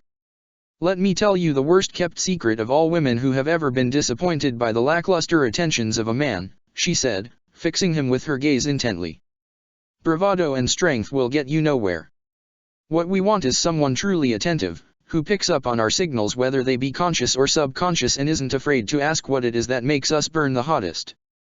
He couldn't remember if he had ever been more uncomfortable than he was in that very moment. In pain, certainly, but somehow, the prospect of having a dagger shoved between his ribs currently seemed more pleasant than remaining beside Dorothea for even a moment longer. But still, he pushed through the discomfort. My fiancée, he said slowly, is usually extremely clear in her communications. However, he paused. When it comes to this particular subject, I fear her noble values may at times interfere with her best interests. Dorothea smirked knowingly. And that is exactly why your attention to details is so valuable. The real gems are the ones with their ears to the ground, who know not to overestimate their own abilities. The real gems, Hubie, are those who notice the tiniest of tells and use that information to their advantage. Much like war tactics, espionage, and bribery, all things that you excel at. Coupled with the unwavering loyalty you've clearly mastered in regards to Edie, I have no doubt whatsoever that you'll be able to make Connie see stars every single night if you so wish. The tiniest of tells, His gaze flicked over to the dance floor, where Constance was just thanking Sylvain for the dance, giving him a shallow curtsy as her eyes glittered with glee. Now that Dorothea mentioned it, he had noticed odd details about Constance's behavior around him at certain points in the past months. She'd seemingly been flustered by the most unexpected things, such as just a few days ago in the gardens. She had been the one to kiss him, and yet after they pulled apart and he had said, quote, "Point taken." For some indiscernible reason, those two words had caused her cheeks and neck to become bright red. There had been other similar times, as well, times where seemingly innocuous situations had drawn out unexpectedly flustered reactions from her. Such as once a few days ago, when she had argued that it was surely past time for him to cut his hair, and as she had reached out toward his face, he had reflexively caught hold of her wrist and said, "Don't." That time, she had stared up at him with flushed cheeks for a long moment before tearing out of his grip. These details clearly held some kind of deeper meaning, and now that he found reason to piece them together, he was beginning to form a new theory in his mind. It seemed that even the slightest hint, even the most obscure possibility for something more, was enough to affect her. The slightest jolt, and her imagination would spark to life. And the moments that had caused this spark to appear, they definitely held a pattern. Hubert. The sound of Constance's joyous voice drew him out of his own thoughts, and he registered that his fiancée was striding up toward him with the most gleeful expression on her face. Dorothea snickered beside him. He glanced at her just as she raised a spoonful of sorbet to her lips. "Have a lovely night, Hubie," she intoned before turning around to leave. "Ah, yes," he said distantly. "Thank you for your time." "Hubert," Constance repeated, drawing his attention back to her. She had her face turned up toward him, eyes bright and cheeks a healthy pink. The fabric of her dress rustled crisply as she stopped in front of him, one hand holding her favorite fan by her side. "I've not enjoyed myself quite this much since dancing at the many balls arranged by my parents when I was still a young girl. We simply must make this a monthly tradition." He let out an amused exhalation. He said, knowing that was all she expected from him, and lo and behold, she quickly went on to the next subject on her quick-footed mind. "Ah, but the violinist seemed slightly out of tune during the last piece," she said absently as she flicked open her fan, slowly fanning herself with it as she considered the thought. "Do you think it proper to allow the musicians a short rest? Or perhaps we shall have them begin later tomorrow during the real festivities. I know they have only been playing for a little over 1 hour, which is surely a short period of time under the circumstances, but I wonder what our guests will think. Particularly the Oakes family, they always express themselves in the most egregious way in our communications. It's quite clear that they are envious of my new position by Lady Edelgard's side. I do think I shall write a strongly worded letter to the women of the house if their uncouth behavior continues. Which reminds me, did you know Linhard stole my favorite quill? I dare say he lost it somewhere in the gardens. I've seen him loitering beneath one of the apple trees in the afternoons sometimes, when he is supposed to be hard at work. It's certainly within my powers to reprimand him for such behavior, especially since my own work is dependent on his conclusions at times, but he has just recovered from a most terrible cold. Do you think I should turn a blind eye? Oh. Unless he was simply orchestrating his illness. That wouldn't be beneath him. Is there any way to? I visited him during his absence, and I assure you, the illness was very much real, Hubert said, causing her to scoff. Perhaps. Either way, I must see to it that he returns the quill sooner rather than later. Her fanning motion picked up the pace. My, it is so awfully hot in here, is it not? Will you accompany me to the balcony? Certainly. She reached forward and grabbed his hand. He instinctively wanted to tear out of her grip, but he kept himself calm even as she pulled him along with her, across the dance floor and over to the large double doors leading out to the balcony. At least they were alone outside. Constance led him up to the railing, where she released his hand to instead lean forward on her elbows as she gazed out at the gardens below, the gardens which were already decorated for tomorrow's festivities. Hubert stood quietly beside her, taking in the fresh air as he kept an eye on her face. Her expression had turned almost solemn now, the relief of the cool breeze blowing against her skin clearly giving her relief. He leaned forward against the railing and gazed out across the gardens in silence, at which she turned her head to regard him. Out of the corner of his eye, he saw her push her hair behind her ear as she considered him. "How about you?" she asked. "Have you enjoyed yourself, despite the extravagance and merriment?" "Well," he drawled after a moment of consideration, "I do appreciate watching you enjoy yourself. However, perhaps this is not the kind or scale of festivities that I personally would have chosen. You know how I feel about socializing." She nodded, giving him a slightly sheepish smile. "Of course. After tomorrow, you will have more than fulfilled your quota for the rest of the year." With a sigh, she turned to face the gardens again. "Oh, but I do so look forward to seeing you dressed up." He huffed out a short laugh as he glanced in her direction. "Dressed up," he repeated. "Oh yes," she said in a dreamy voice. I'm sure you will look quite dashing in the ceremonial vestra wear. He smiled. I shall try my utmost not to cause you disappointment. He raised his gaze, taking in the stars decorating the night sky. As he tried to identify some of the most common constellations, his mind drifted toward another subject that had weighed on his mind recently, the matter of the elder ritual.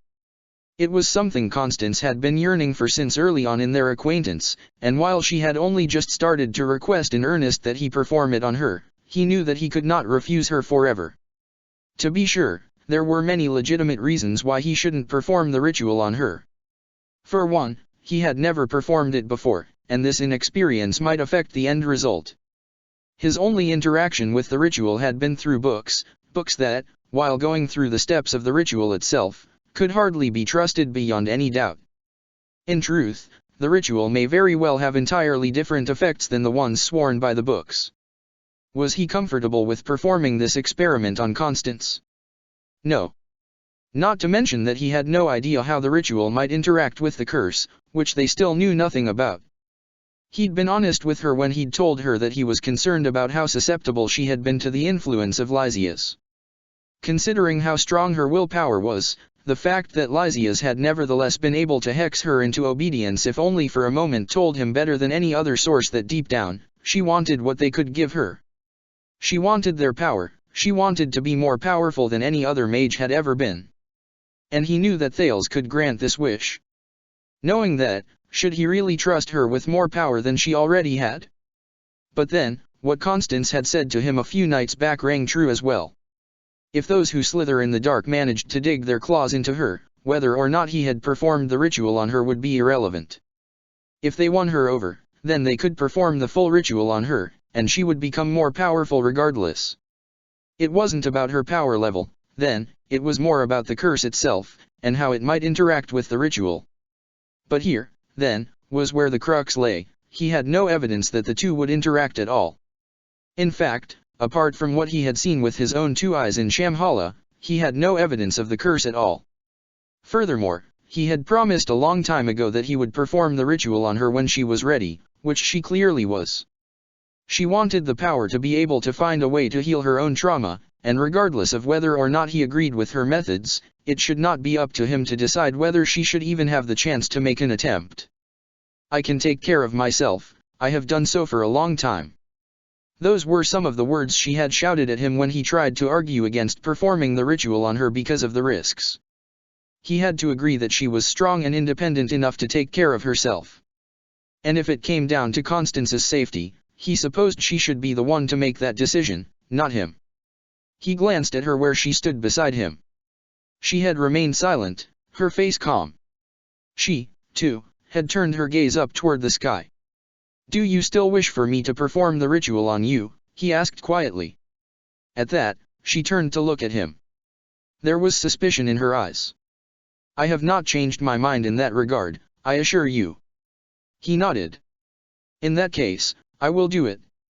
With a gasp, she spun to face him. He turned his head to see an array of emotions passing behind her gaze. "You will." "That's what I said." She scoffed and shoved at his arm. "Don't be rude. Now, what made you change your mind? Did my foolproof arguments finally persuade you?" "I suppose they did," he admitted. "There are a number of risks involved, but in the end, whether or not to take those risks is up to you." She clasped a hand over her mouth, her eyebrows scrunching together as tears filled her eyes. He regarded her in silence, uncertain whether those were tears of joy or of sadness, but then she let her hand fall and threw herself into him. Barely managing to steady himself in time, he wrapped his arms around her as she sobbed into his chest. "Constance. You have no idea," she whined into his shirt, "how glad I am that you have finally seen reason." As quickly as she had thrown herself forward, she now pulled away to look up at him with gratitude in her eyes. Two streaks of tears, one on each cheek, glittered in the light from the nearby lantern. She hastily lifted a hand to stroke them away. "Thank you," she whispered. He didn't quite know what to say. Whatever he had expected as a reaction, this was not it. But now that he had seen with his own eyes how important the matter was to her, he only felt more secure in his decision. "There's no need to thank me," he said. I've stalled for much too long. That is all in the past, she assured him with a vigorous nod, before turning to laugh into the night sky. Ah, the spells I shall be able to weave, it shall be magnificent, Hubert. Then with a gasp, she spun around again, giving him a hopeful look. Will you perform it tonight? He considered the question, allowing himself a moment of deliberation even in the face of her excitement. He already knew the fundamentals of the ritual, and they wouldn't need any advanced equipment. As long as he had, let's say, half an hour to prepare, performing it tonight should be viable in theory. I can, unless you wish to wait until after the wedding, he said. After all, we cannot be certain how the ritual will affect you. If nothing else, you may need some time to adjust to your new power. She scoffed, extending her fan with a practiced flick of the wrist. Oh, please, do you truly believe I would postpone this even a day further, when you finally agree to perform the ritual I have so deeply yearned for? No, whatever preparations you need to do, I suggest you do them post-haste. He let out an amused exhalation. As you wish. Then I shall retire to my chambers at once. He gave her a shallow bow. I shall need no more than 30 minutes. As he straightened, he took a second to appreciate the amazed expression on her face before calling on his teleportation magic and leaving her in a cloud of violet dust. Chapter 4, A Beam of Light. Constance severely tried to focus on the rest of the party after Hubert had left. She tried to once again lose herself in dance, or to distract herself with some pleasant conversation, but her mind only kept returning to what awaited her in a little while. Thus, when 25 minutes had passed since Hubert's departure, it was with very little reluctance that she said her goodbyes to Happy, Sylvain and the others and hurried back to her and Hubert's wing. She took a detour to change her clothes from the long and magnificent but somewhat clumsy ball gown, to one of her more light dresses with a skirt that reached only to her knees before heading to Hubert's door. He opened only a brief moment after her last knock. After glancing downward at her new outfit, Hubert raised his gaze to meet her eyes. He had removed his coat and cape, but was still wearing his white shirt. However, as he stepped aside to allow her to enter, his hands went to one of the cuffs. "This weather is dreadfully bland," she said as she strode into the room and looked around, barely able to contain her excitement. He had lit both a candelabra on the floor nearby the windows and a handful of candles on his desk, lowering the room into a warm glow that felt perfectly fitting for the occasion. "As are you," he said, casually giving the password as he closed the doors behind her. "I just have a few minor preparations to finish." She spun to face him, about to ask what to expect from the ritual itself, but promptly stopped herself when she saw what he was doing. He had reached into his right sleeve and was now nimbly pulling out a knife hidden within. As she watched, he carefully placed the blade on the side table near the windows before leaning down to withdraw 2 more from his boots. After that came one that had seemingly been strapped to his torso beneath his shirt, as well as one just beneath the seam of his pants in the back. 5 knives in total, all of which seemed to have been conjured out of nothing. She supposed he had even more hidden in his usual coat. "I see you trust me enough to reveal the locations of your hidden blades," she teased. He let out an amused huff, one corner of his mouth tugged upward. "If I didn't trust you, I'd be long dead," she suggested cheekily. "I'd never marry you," he finished. "Ah, so the age of the thinly veiled death threats is now in the past? How very disappointing." One of his eyebrows quirked up. "Disappointing," he repeated in his typical roundabout way of asking questions without really asking them at all. She supposed it was some kind of strategy or perhaps a defensive mechanism to keep himself from appearing too curious in any particular bit of information, but the routine was already familiar to her. She made a nonchalant hand wave. "Well, they presented an intriguing interruption in the monotony of life at Garreg Mach. I never knew when you would show up and threaten to kill me. Quite exciting at times when it was not utterly aggravating, that is." His eyebrows lowered over his eyes, his expression taking on a certain wariness. "I suppose that explains why you never seemed to listen." Constance couldn't help but laugh at that. "Ha! I am Constance von Novelli, soon to be Countess Constance von Vestra. I do not submit to underhanded threats." He huffed out an amused breath. "Very well. I'm sure we shall revisit this subject in the future, but for now, I believe we have other matters to tend to." He gestured toward the chair by his desk, which he had turned around so that it was facing the windows as well as him. "Take a seat." She did as he said, watching as he revealed yet another dagger from his person, this time from his left sleeve. 6 blades all in all, then. Unless he still had more of them hidden. But this one seemed different than the others. It was more detailed, with the blades metal colored in imperial red and the Empire's signature double-headed eagle wrapping around the hilt. As he conjured a small flame between his fingers and slowly ran the blade of the dagger through it, Constance let her gaze fall onto the desk in an attempt to calm her nerves. A simple chalice was the first thing to catch her attention. It was empty, but she supposed he might have used it to drink water during one of his late-night work sessions. What she found next to the chalice was all the more intriguing: an open book, its pages frayed and yellow, revealing a full spread filled with elder notation and spells in a written language she only faintly recognized. "Is this Agar then?" she asked. She might have seen something similar on signs in Shamhala. Hubert took a moment to answer, following her gaze to the book. "The incantation?" "Yes. This is an ancient ritual, after all." She nodded solemnly as she tried to interpret the words, but the Agarthan language used an entirely different alphabet. While some of the letters were somewhat reminiscent of those in her own language, the shapes of most letters were little more than curious swirls and hooks which she could not possibly imagine how to pronounce.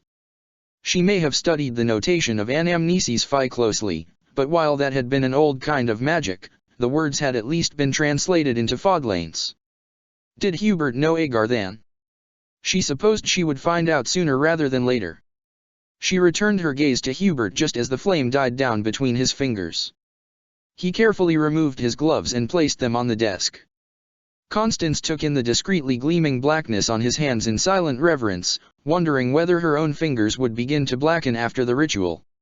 If so, she would need to wear gloves just as he and Lady Edelgard did. The thought filled her with a certain pride. Soon, she would be on par with the very best in the Empire. "I will begin the ritual now," Hubert declared, holding her gaze. "If at any point you sense that something is going awry, inform me immediately." She nodded, feeling excitement fluttering in her chest. After glancing at the Agarthan words in the book, Hubert lowered his head toward his chest and closed his eyes. And then, he began the incantation. Constance listened, spellbound, as the ancient language of the elders took shape between her fiancé's lips, and she realized with some measure of surprise that it felt familiar to her. It was the same language spoken by the murmurs in her dream, the dream where she saw Lysias. So this truly is Agarthan, she thought, taking in the sharp consonants and open vowels as they flowed out into the dusky space between them. The way that he spoke the words was strangely soothing, almost hypnotizing, but there was a hidden power lurking behind the syllables. An elder magic circle appeared below his feet as he spoke, with glowing sparks of magic drifting upward along his body. A small wrinkle of concentration had formed on his forehead. The fact that he could not only read the language, but even remember it well enough to incant it with his eyes closed, made her more than a little impressed. But then, just as she had that thought, his eyes flicked open and he extended his left arm toward the desk, opening his palm above the chalice. And Constance instantly understood its purpose. Keeping his gaze focused on her, and still speaking in the ancient language, he brought the dagger to his hand and made a quick slit across his palm. Only when blood began to push its way out and run down his blackened hand did he turn his head to follow the blood's path as it dripped down into the chalice. A faint light glowed like an aura around him, and the longer he spoke, the brighter that light grew, especially around his hands and the blood that so steadily dripped from his palm. After another moment of this, he fell silent and inhaled a shivering breath as he closed his fist to stop the blood flow. "Shrink," he said in their common language, voice somewhat strained. Her gaze darted to his hand. She wanted to heal the wound, but the urgency in his voice made her reach for the chalice instead. As she picked it up in both hands and held it reverently in front of her, staring down into its contents of liquid dark, Hubert brought his unharmed hand to the top of her head. There was no time to think more deeply about the process. Inhaling and then exhaling deeply, she raised the chalice to her lips and tipped it forward. As she did, Hubert once again began to speak in the Agarthan language. The warm blood tasted very distinctly of metal, but also of something strangely familiar that she couldn't quite place. It had an almost electrical feel to it, like liquid lightning, only it didn't feel painful in any way. If anything, she felt almost revitalized the more she drank, until there was no more, and she felt a dizziness come over her instead. At first, it was just a general wave of unsteadiness, almost like nausea, but then it slammed into her with its full power, causing the chalice to slip out of her hands and clatter to the floor as her head spun. Limbs trembling, she reached for Hubert in the hope that he would steady her, but he stepped just out of her reach, and instead, she fell off the chair and onto her knees. Above her, Hubert was still chanting the ritual's incantation, and the further along he came, the weaker she felt. "Hubert," she gasped out. And then everything became void. A faint, electrical buzzing, pulsating around her. Blue lines extending from her fingertips, shooting off into the far distance. Complete and utter blackness shaped into two eyes, and below that, a crooked smile that beckoned her to come closer. "Come, my love," a smooth, reassuring voice seemed to tell her, yet it was little more than a sensation in the back of her mind. "You have waited long enough. Join me, and you will finally receive the reward for your patience." She tried to turn her head away, but no matter where she looked, the eyes only seemed to come closer and closer. Even when she tried to close her own eyes, the image did not change. "There is no future for you out there," the voice assured her. "Stay here with me, in eternal darkness. Far, far away from the searing beams of the sun." But she did not want to remain here, not with those two predatory eyes watching her every move. She refused to stay here in this unfamiliar and dangerous territory. She tried to make her legs move, but they were frozen in place. Even her arms refused to obey her commands. What was happening? "Stay here," the voice repeated as she felt a power tug her forward, toward the looming presence ahead. "Your time has come. The time for rest." Mustering as much power as she could manage, she shaped her lips into a single sharp word, aiming it into the shapeless presence in the void all around her, and to her relief, a powerful voice boomed the word out of her body with a power that sent waves of light rippling out of her and covering everything around her in gold. "No." A pressure around her wrists, then something pushing her legs down. An urgent voice addressing her. "Constance. Constance, stop fighting me. It's only me. Hubert." Forcing her muscles to relax, Constance blinked up into the familiar face hovering above her. Her chest was heaving, and her entire body was flushed with heat, but she recognized this place. Hubert's bedroom. And, something soft beneath her. Hubert's bed? She had the faint sense that she had just been somewhere very dangerous and very dark, but she couldn't quite grasp the straw of the memory that was now rapidly slithering away from her.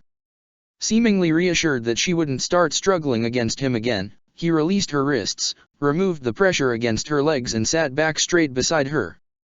Turning her head to the side, she realized that she was indeed lying on her back in his bed, and he had seated himself on a chair next to it. There was a wrinkle of concern in his forehead, and when she lowered her gaze, she saw that his left palm was smeared in blood. At once, her memories from before she lost consciousness rushed back into her. The red blade, the chalice, the chanting, the dizziness. "The ritual," she murmured with a frown. "Did it work?" "I believe that is my line," he said, studying her face intently. "How are you feeling?" She considered the question carefully, wiggling her arms and legs to make certain that they were still in working order. Everything seemed to comply as it should, and yet something was definitely different. "Am I supposed to feel as though," she struggled for the right words. "As though something has come alive within me?" It was the best way she could describe it. With her condition, she was never truly alone, there was always another part of her present, waiting just outside of her reach. But this was something else, something different. This felt as though a new presence had stepped forward within her, not necessarily a sentient one, but a kind of power that now noticeably lurked in the recesses of her mind. Was this the presence of the elders within her? "Come alive," Hubert repeated thoughtfully. "Yes. I suppose it could be described that way." At least, she no longer felt faint. With some effort, she pushed herself back so that she was sitting up, then turned to sit on the edge of the bed so that she could properly face Hubert. She extended a trembling hand to him. He glanced down at it, clearly not grasping her intention. "Your hand," she said. "Let me heal it." He frowned. Constance. Please. After some hesitation, he placed his injured hand in her open palm. She carefully studied the wound, a few stray drops still bravely squeezed their way out, and in his rush to get her to the bed, it seemed the blood that had already escaped had been mushed into the various crevices of his palm. Holding her free hand above his, she murmured a few prayers, watching as the wound slowly closed and the skin began to mend, leaving only a faint scar. When she was finished, she brought his palm to her lips and, after only a slight pause, lapped up some of the remaining blood with her tongue. This time, it tasted exactly like any other blood, the electrical twinge was gone. Lowering his hand again, she lifted her gaze to meet his. He wore a conflicted expression, as though he wasn't quite certain how to behave around her. No, that wasn't quite right. It was an expression that was both concerned and cautious, as though he was prepared to swoop in like a hawk the moment she so much as blinked in an unexpected way. "I feel perfectly fine, Hubert," she said, rolling her eyes. He didn't answer, but his shoulders did lower slightly. Eager to find out whether the ritual had been successful, and already feeling much reinvigorated, Constance carefully called on her elder magic. She had always struggled to get it to flow as easily through her as black magic or even faith magic, but now that she called on it, it came rushing into her so willingly that she had to gasp at the sheer sensation. Raising her hands in front of her, she watched them become enveloped in glittering, violet sparks, ready to do whatever she commanded them to. She let out a trembling breath in awe of the beauty of it all. Hubert lowered his gaze as well, watching in resolute silence. It had come so easily, she breathed in amazement. So naturally. She took Hubert's hand again, then wrapped her fingers around his wrist. When he didn't argue or try to tear out of her grip, she focused her powers on the sensation of his skin against her fingers, trying to pry open the channel of power between them. However, all that happened was that a slight tingle ran through her arm all the way up to her shoulder. Disappointed, she released him again. "You do still need to learn the formulas," he said. "While the ritual allows you to call on your elder magic with more ease and channel more powerful spells, the formulas are, in themselves, no less complicated than before. The elder sharing spell in particular took me years of practice before I could confidently wield it." "Of course," she said, perking up somewhat at that. If there was anything that Constance von Novelli knew how to do, it was how to master a magical formula or, more excitingly, create her very own. Already, her mind was beginning to fill with ideas of what she would be able to achieve with this new power, the foremost of which was, of course, how to be able to heal psychological wounds with magic. Nevertheless, I believe the ritual was successful.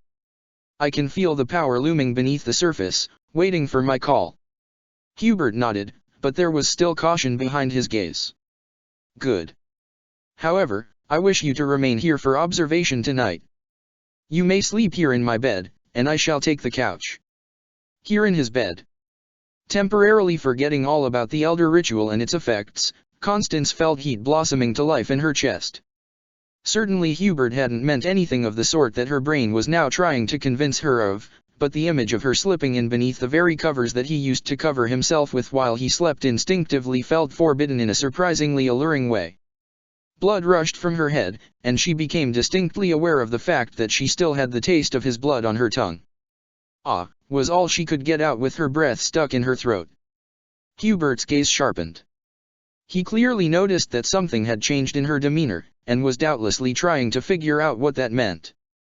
Panicking over the fact that he might be able to read her thoughts on her face, her highly improper thoughts, Constance did the only thing she could think of to conceal them from him. She grabbed hold of his collar and jerked him forward into a kiss. He let out a muffled sound of surprise against her lips, hands grasping for support against her shoulders as the sudden shift in balance of weight caused him to fall forward. She fell back into the bed, drawing for air as his body covered hers. While her legs were still angled off the side of the bed, every other part of her from her thighs to her chest had Hubert's body pressed against it. Her lips parted in what was almost completely a subconscious decision, then closed around his bottom lip. He exhaled sharply. And just like that, her body was set aflame. "If my thoughts were highly improper, then this is simply unthinkable," she thought distantly. And yet that very impropriety only seemed to fan the flame, causing it to tremble and spark before growing in strength. "I should be ashamed of my actions. And yet Hubert had quickly gathered his wits, and was now actively kissing her back, pushing himself up on his elbows so as to alleviate her of some of his weight. A proper noblewoman would put a stop to this. And yet she was pushing herself up against him, arching her back in the desperate hope that she would be able to feel his body pressed against hers in that delicious way again. However, and this was perhaps the only time in her life that she would consider this an advantage in any shape or form, she was not truly a noblewoman, and so she did not need to be proper, and although this might not be a thought formed in her most rational state, it nevertheless managed to efficiently and seamlessly cut away some of her doubts. "We are to be married tomorrow at any rate," she told herself as Hubert's mouth left hers to instead trail kisses down along her jaw. She threw her head back with a content sigh, causing him to shift his attention to her neck. Her hands grasped for the back of his head, digging their fingers into his hair. "Besides, I can stop whenever I want to." Pleased with herself for having come to this conclusion, she allowed herself to lose herself in the kiss, and oh, how her heart pounded at the dedication with which Hubert had responded to what had begun merely as an impulsive kiss. No one, not even her anxiety-ridden self, could doubt the sincerity with which he was now kissing his way down toward her exposed collarbones, or the earnestness with which he tore one of her hands away from the back of his neck and locked it against the mattress beside her. These were not the actions of an indifferent man. This was a man who did not want to hold back, and likely wouldn't unless she stopped him. And that thought was so dizzying to her that she couldn't help but moan in anticipation. Before she could think too much about it, she threw one of her legs into his side. His hand flew from her hand to meet her leg, but having caught him off guard, she still managed to wrestle him off of her. As he fell onto his back, his grip around her leg inadvertently brought her down with him. She caught herself against his chest, causing her hair to fall down and drape like curtains around their faces as she once again captured his lips in a kiss. His tongue welcomed her back as though she had never even left. His hand slowly climbed her leg, perhaps subconsciously on his part, until it reached the lower edge of her skirt, and the sensation made Constance distantly recall what Happy and Yuri had once revealed to her about the use of fingers in intimate settings. Biting down on her lip, she covered Hubert's hand with hers and slid it further upward along her thigh, causing the skirt to ride up as well. When she released him just a moment later, he continued to move it on his own accord, fingers fanning out toward the inside of her thigh as they traveled further up beneath her skirt. Spurred on by the warmth of his palm against her naked skin, she took his face between her hands and deepened their kiss. Hubert followed along beautifully, not missing a single beat in their little choreography, but when his hand had climbed as high up as it could, he paused with his fingers hooked around the seam of her undergarments, then broke the kiss. "Do you want?" "Yes," she breathed against his lips, "please." With a shaky exhalation, Hubert began to tug the piece of clothing down along her legs. She eagerly rewarded him by nipping at his lower lip with her teeth, something she already knew that he appreciated. Moaning softly, he slid his hand upward again, and then he tentatively began to explore the newly uncovered territory. She gasped as a heat wave rolled over her, causing her to buck against his hand, which in turn only heightened the sensation. Pulling away from his lips, she dug her face into the side of his neck instead, partly in shame and partly because she didn't have nearly enough presence of mind to kiss him properly in this state. He shifted his fingers, and she instinctively sank her teeth into his skin in response.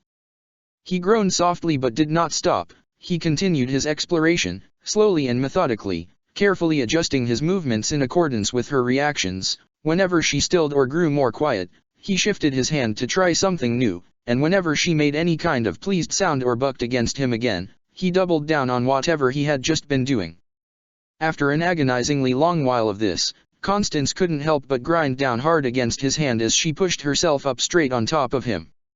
Gasping at the new delicious sensation, she began to move her hips back and forth, reveling in the way in which that movement sent spikes of heat through her abdomen. Hubert gazed up at her with something like an awestruck expression on his face, lips parted so that his own breaths could escape as he watched her move, and she instantly knew without a shadow of a doubt that he would let her do just about anything to him if it meant that it could heighten her pleasure. One of her hands moved up to his face, her fingers fluttering over his lips. They were so soft, yet somehow so firm all the same. His tongue lashed out to run along the side of one of her fingers, and the way in which he held her gaze as he did so only further strengthened her suspicion that he wanted to please her more than anything. And she wanted it, too. There was an almost primitive part of her that found the mere thought of making him submit to her extremely gratifying, that could barely contain itself at the idea of having the headstrong and controlled Hubert von Vestra under her thumb.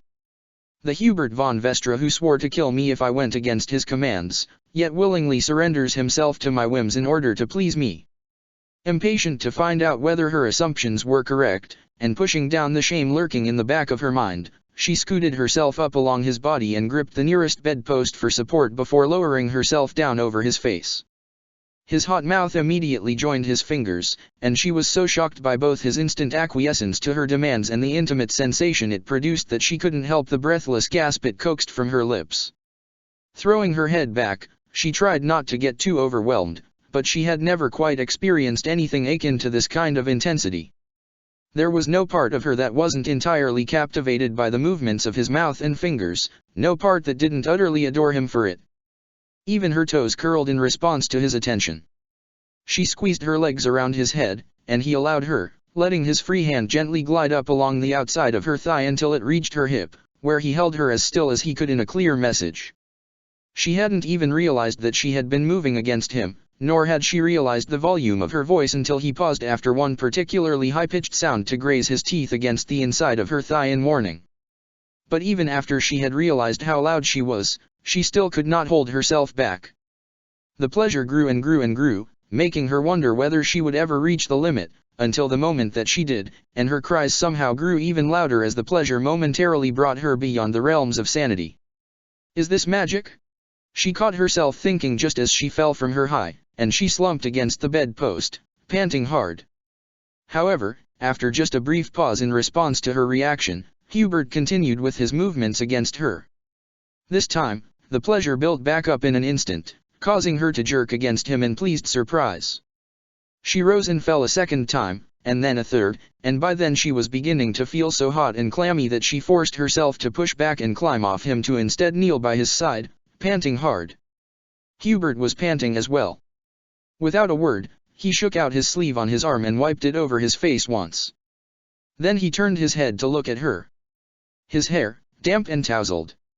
His lips, parted and slightly swollen. His eyes, dark and filled with want. And his chest, heaving as he panted for breath.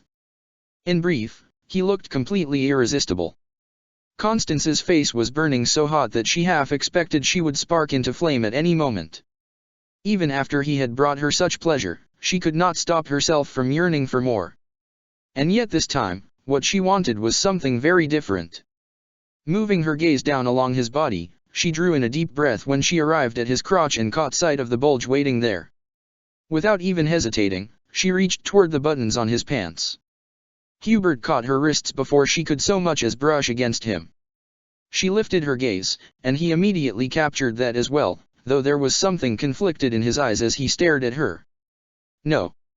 The one word was as clear and sharp as his incantation from before, and Constance felt herself shrink under his gaze, instantly concerned that she had done something truly unforgivable. He had seemed to enjoy himself, but if this was the aftermath of the whole affair, she must have misread the situation completely. The moment he released her, she withdrew her hands to her chest, watching him in anxiety-ridden silence as he sat up and ran the back of his hand against his forehead. He had turned his head away now, his gaze fixed on some spot on the floor nearby as he took a moment to get his breathing under full control and collect himself, a moment that allowed Constance's mind more time to imagine the very worst-case scenarios that it could possibly bring forth.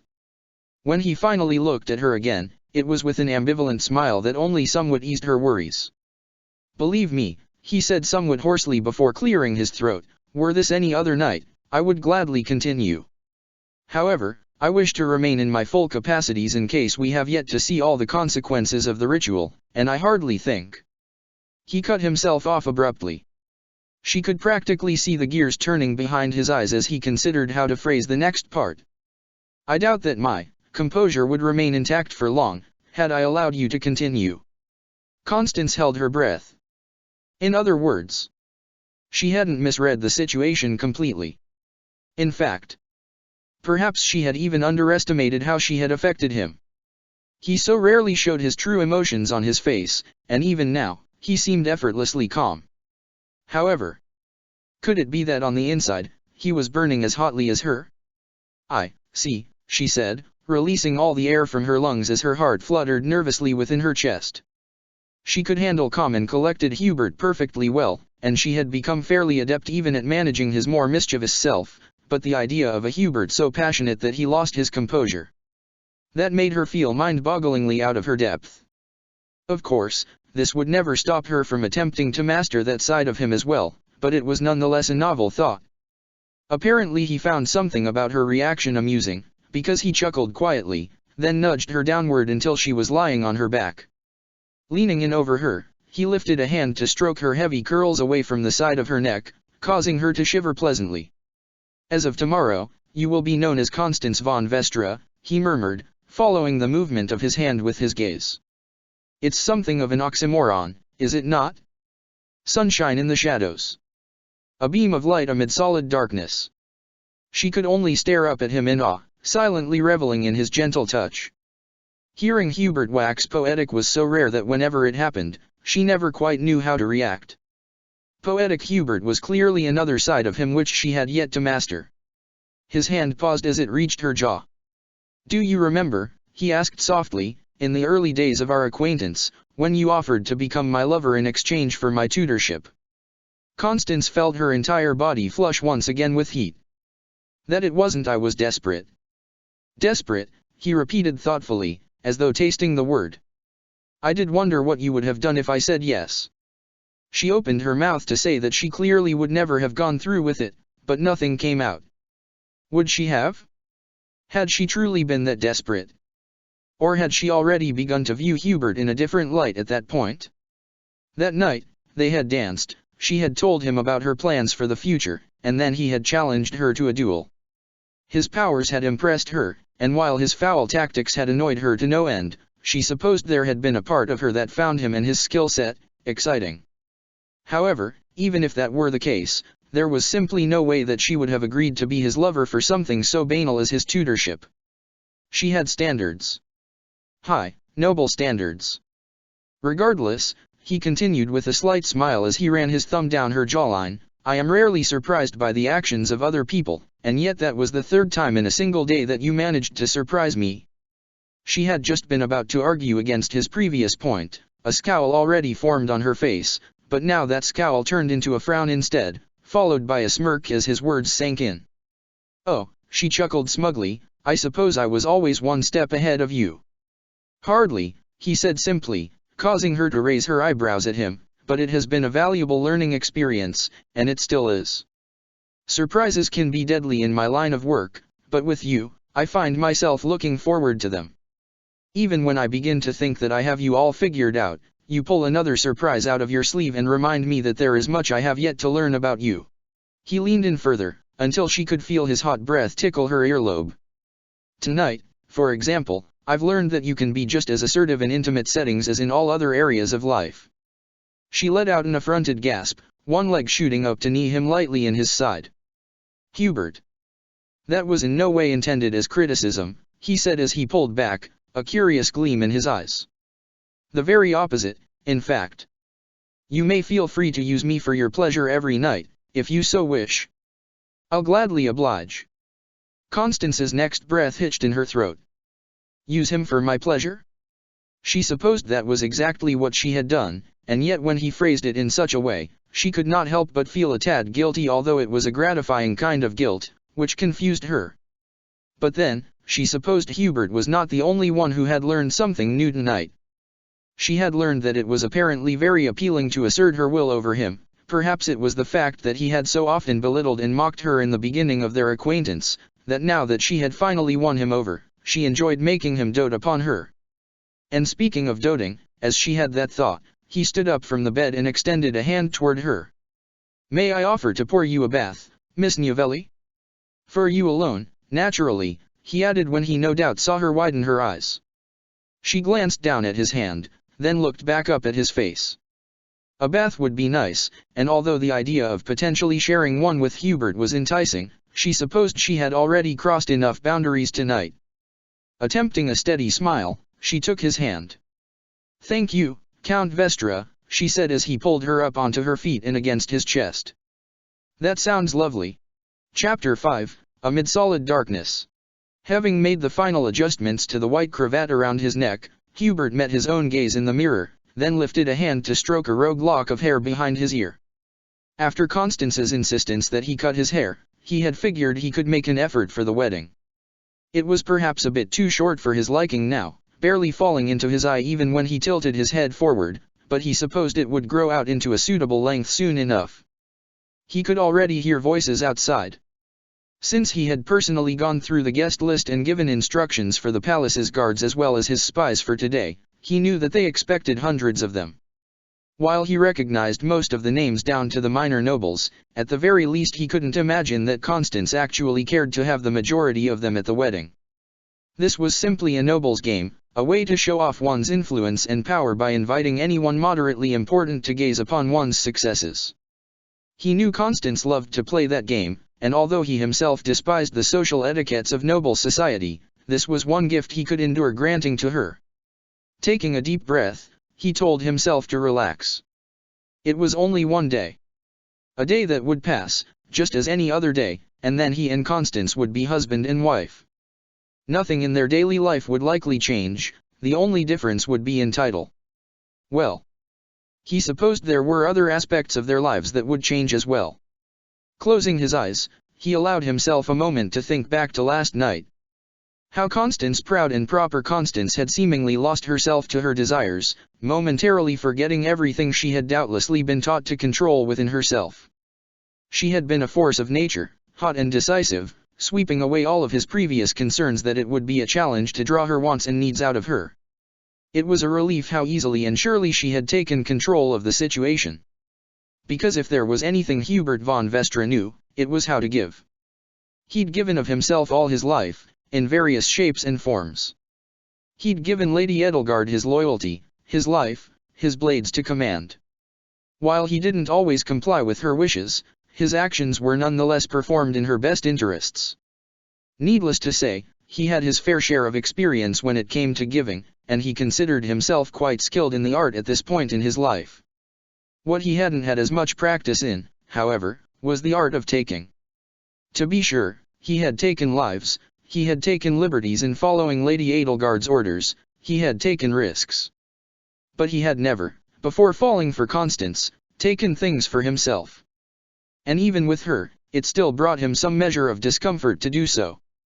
He had believed that he would be able to push past that discomfort when it truly mattered, but as was evident from last night, he clearly still had some issues he needed to work on.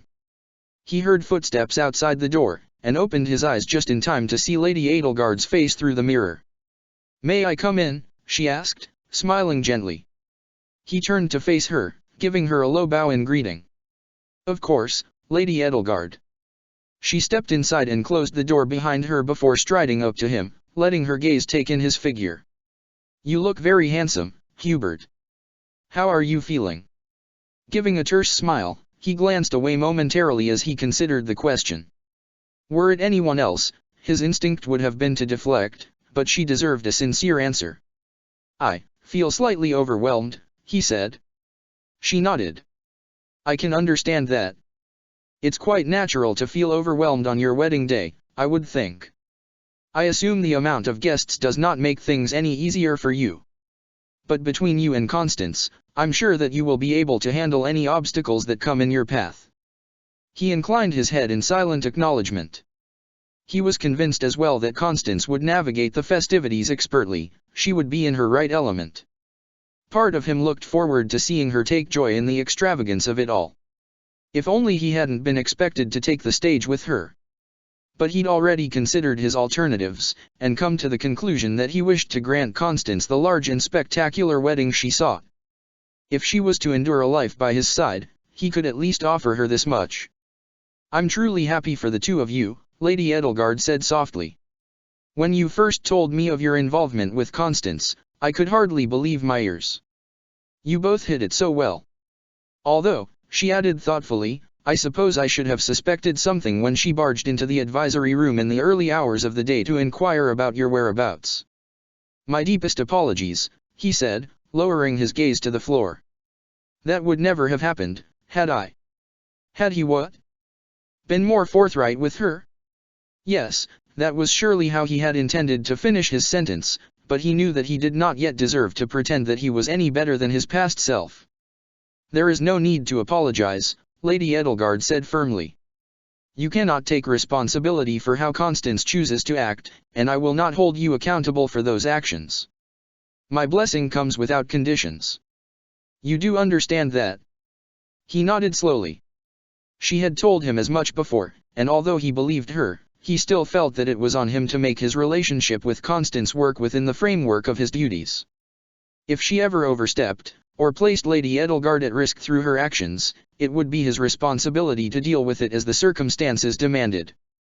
"I can read you better than you think, you know," she said with a sigh. "And I can see that you disagree with me. Just promise me one thing, Hubert." She paused, gazing up at him intently.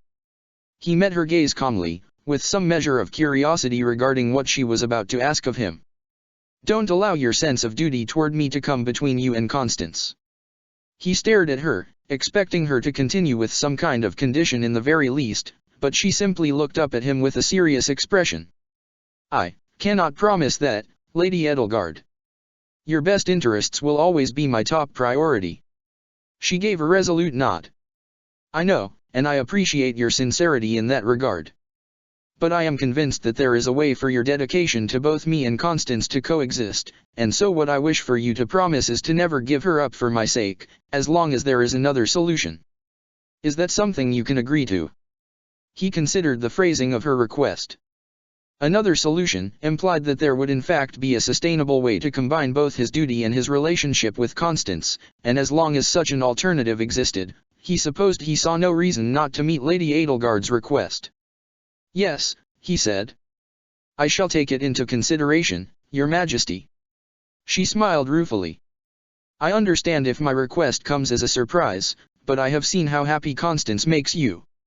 Since you proposed to her, there is a new glow to your eyes, a new sense of purpose and, at times, a hint of playfulness in your behavior around her.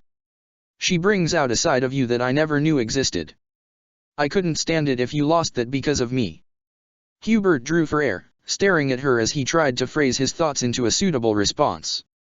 While Lady Edelgard was always forthright with him, there had never been a reason for her to concern herself with his personal feelings. Now that she did, he wasn't quite sure how to react. "Lady Edelgard, he cut himself off, reconsidering his reply.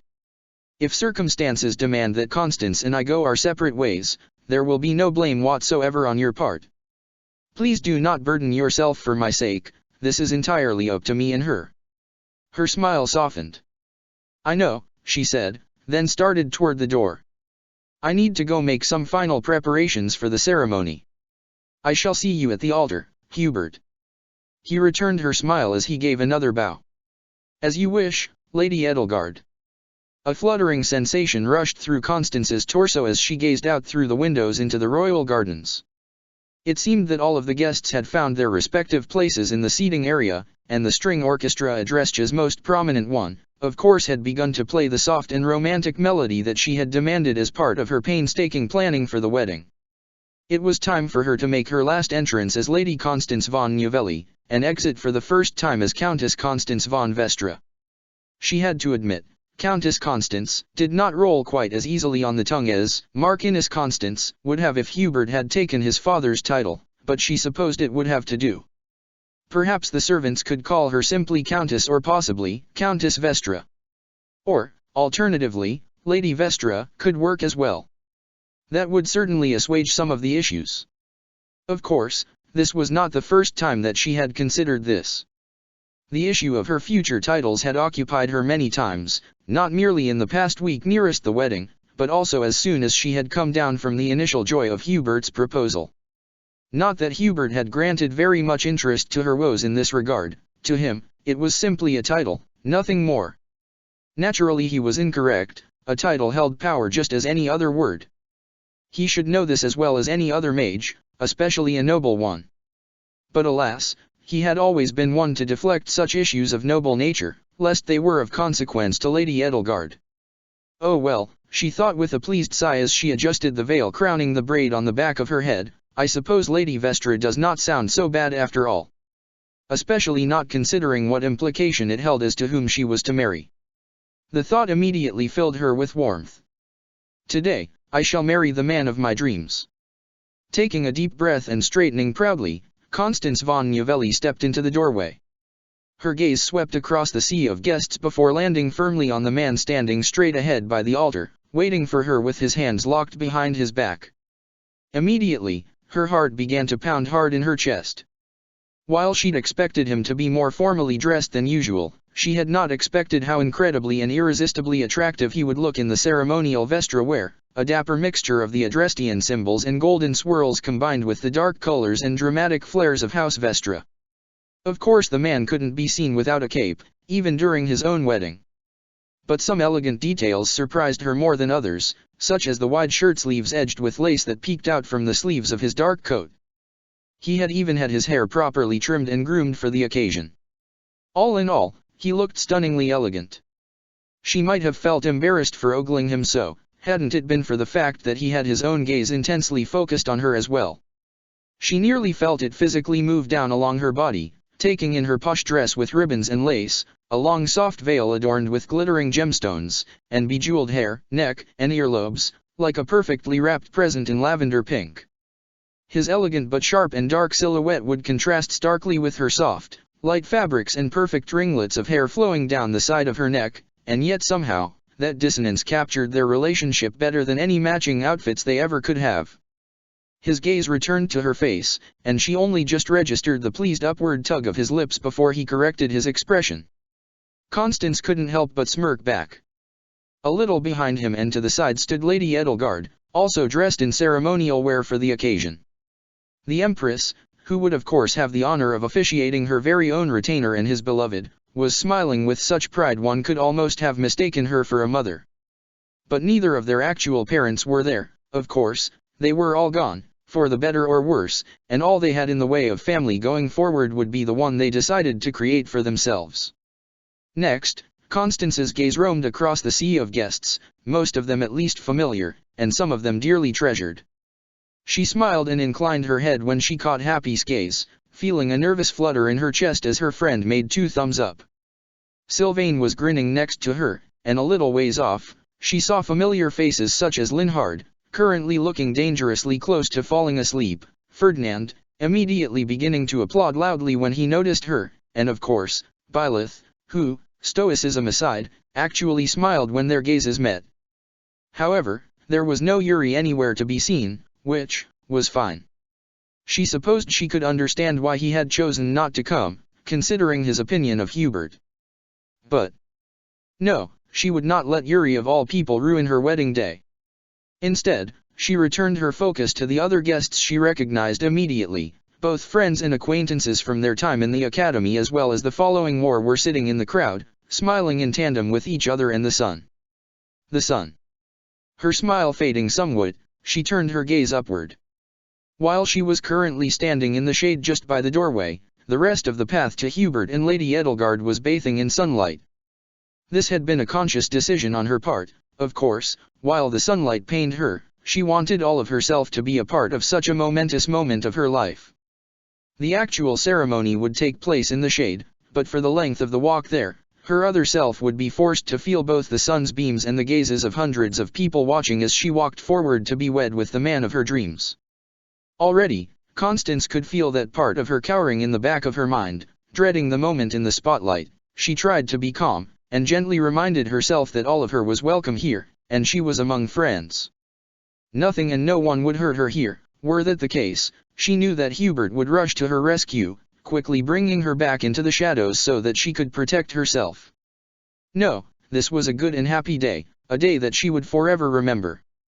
And she hoped, with all of her heart, that her other side would be able to look back at it with joy as well. To our bright and happy future, she thought with a smile. Then she stepped forward into the warmth of the sun. As soon as the sun's beams fell upon her face, she felt her confidence seep away, felt her other self push forward into the front. This is not real. None of these people actually care about me, do they? Yuri was the only one sincere enough to be upfront with it, refusing to even come to her wedding. The others. She suspected Hubert had bribed the lot of them. No, that is not true. They are here because they care about you. Yuri is an outlier. She instinctively wanted to curl up on the floor, but against her own best wishes, she continued to walk forward with her back straight. Swallowing, she returned her gaze to Hubert, who caught it with grace and held her in a steady, secure grip, urging her forward with as much comfort as he could offer her from such a distance. "We will be fine," a distant voice said within her. I will." But something odd was happening. Her other self had, as expected, taken the baton as soon as she stepped into the light. But now, as she strode forward, something else was trying to push its way forward instead. It began as an unfamiliar sort of itch in the back of her mind, something that urged her to stop and pay attention to it. Shaking her head almost imperceptibly, Constance told it no, whatever that side of her was, it was uncomfortable and unwelcome here. And yet it only grew in strength, and faint-willed as she was in the strong light, she slowly felt herself make way for the other power. Still holding Hubert's gaze, she frowned in discomfort as a dizzy spell came over her. He must be noticing something in her expression as well, because she saw him clench his jaw and take a small step forward. Should she stop? Go back into the shade? But she was almost there now. The initial itch, that had grown so much as to be almost painful now, sent a chill through her so sudden that she stumbled forward and fell to her knees with a yelp. Her vision blurred, darkness threatened to take over as she stared unseeingly into the imperial red carpet on the floor, panting heavily. She distantly heard voices around her doubtlessly, they were trying to speak to her, but the supposed words were garbled and unintelligible to her. The string orchestra had ceased to play, and all that filled the air now were the sounds of anxious voices. "Stop, no, get back, whatever you are. Please." Someone touched her shoulder, and when she didn't respond, they gently turned her around and laid her down on her back. The sunlight blasted into her face, and whatever willpower her other self had managed to muster in the preceding moments instantly vaporized along with her consciousness. "Constance! Constance, can you hear me?" Hubert leaned over Constance's pale face where she lay on the carpet, her head surrounded by a halo of perfectly curled strands of blonde hair and the light pink veil which had flowed down her back until just a moment ago. She blinked up at him, but her eyes were distant. She did not register his presence. Gritting his teeth, he brought a hand above her face and called on his magic. Rather than bind his intentions within arithmetic formulas, he formed a silent prayer within his mind even as he cringed inwardly at himself, a knee-jerk reaction he had never quite managed to unlearn. Glowing sparks of light came to life around his hand and slowly enveloped Constance in its soft warmth.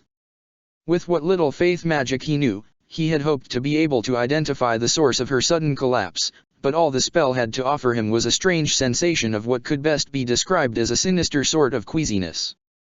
He might have attempted an elder spell next to reveal any hidden ailments, if they hadn't been surrounded by a crowd of curious eyes, and if he hadn't already had a theory of what might be the issue. Around them, several people had made their way forward in a thoughtless attempt to aid them, but they only disturbed him. "Step back," he growled before once again focusing on the woman below him. "Constance," he said softly as he wrapped his arms around her. "I will get you into the shade." But in the very moment that he said the last words, and before he could hoist her up fully into his arms, something visibly snapped in her gaze. She blinked once, and when her eyes opened next, they were covered by a veil of grey mist. He could only widen his eyes before one of her hands shot out and reached inside his coat. He tried to pull back and grasp for her wrist, but she'd caught him unawares, and his arms had been preoccupied. Only the telltale gleam of metal warned him in the half-second before she stabbed the dagger into his side with all her might. White-hot pain shot through his abdomen. Gasping, he quickly moved his hand to the hilt of the dagger to prevent her from pulling it out. Now, the closest people to them who had seen him get stabbed were shouting and screaming. Someone ran into him so forcefully that he was knocked off Constance completely, and as he struggled to get to his feet, he saw her get up ahead of him. As a mass of people stumbled over him in their haste to escape, all Hubert could think was, "I need to get Lady Edelgard out of here." Acting on instinct, he made a precise and practiced gesture with his hand to momentarily dull the pain and slow the blood in the area around the wound, a variant of elder magic that still maintained a close connection to its origins in faith magic. Only then did he grab the hilt and pull the dagger out with a sharp motion, before tucking it within his robes again even as he winced from the dull pain yet remaining. Unable to identify Constance in the crowd, he quickly raised a hand and swiped it to the side, picturing Lady Edelgard and the space around her and making a quick calculation in his mind as he called on his magic to teleport him to her. He materialized nearby the altar, just a few paces away from the Empress. She had remained in place, doubtlessly hindered from leaving by the stampede of wedding guests running all over the place, but she had sense enough to shield herself behind the podium in the back. Glancing to the side, he saw that Byleth had been caught in the crowd some distance away as well and would be of little assistance as of yet. If necessary, he would teleport Lady Edelgard somewhere else. But just in case that was what those who slither in the dark expected him to do, and they were waiting to ambush her as soon as she was out of his sight, he would only do so if it proved absolutely necessary in order to save her life. So instead, his hand shot out to create a dark shield around her, even before he glimpsed Constance's pink figure out of the corner of his eye.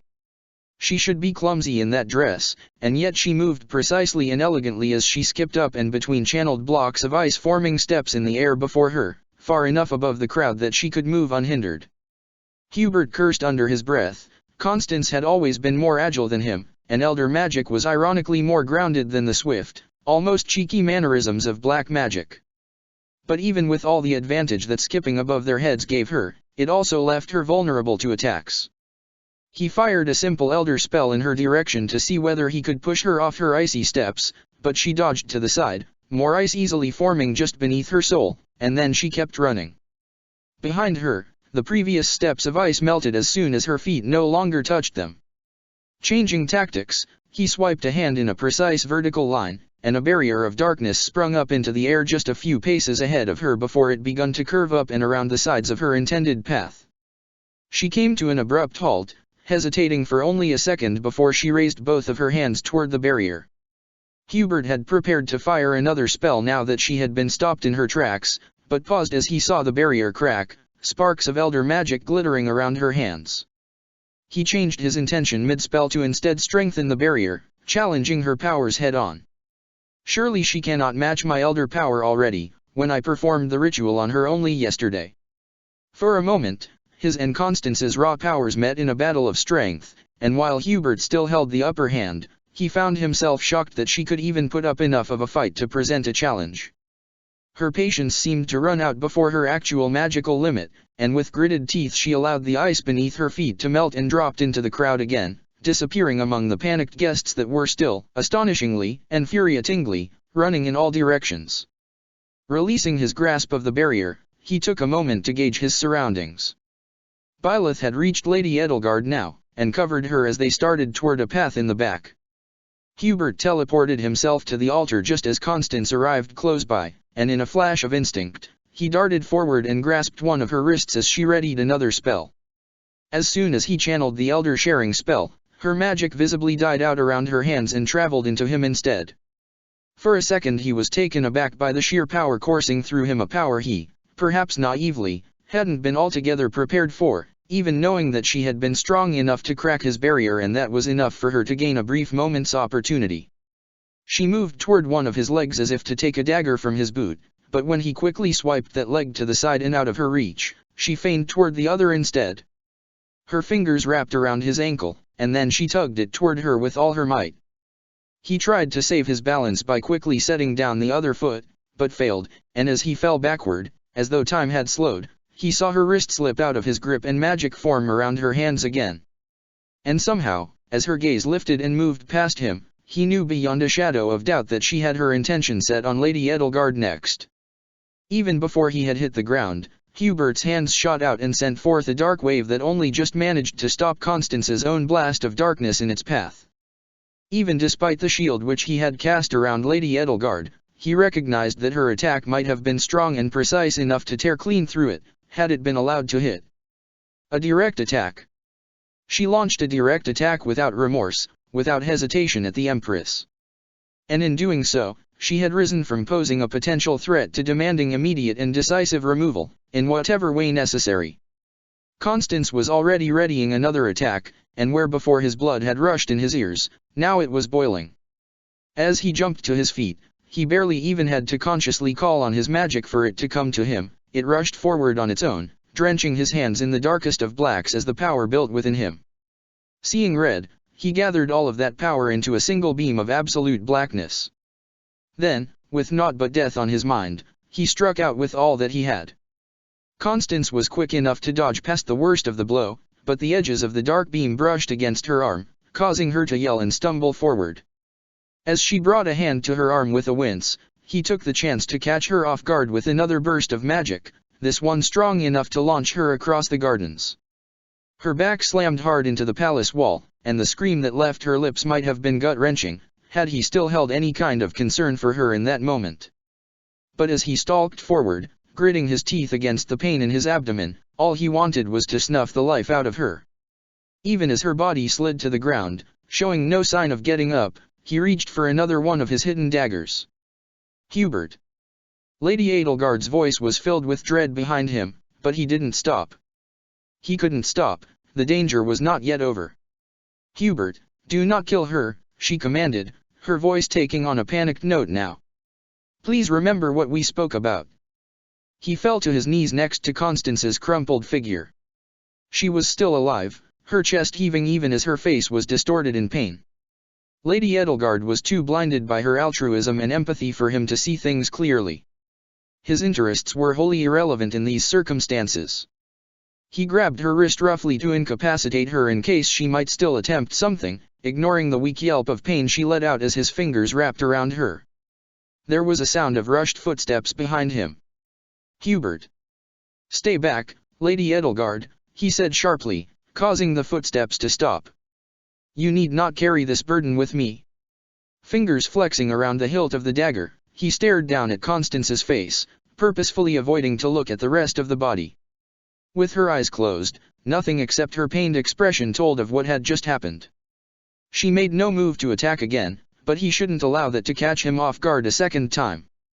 As he brought the dagger to her throat, her eyes opened, causing him to once again pause. He watched warily as she blinked up at him.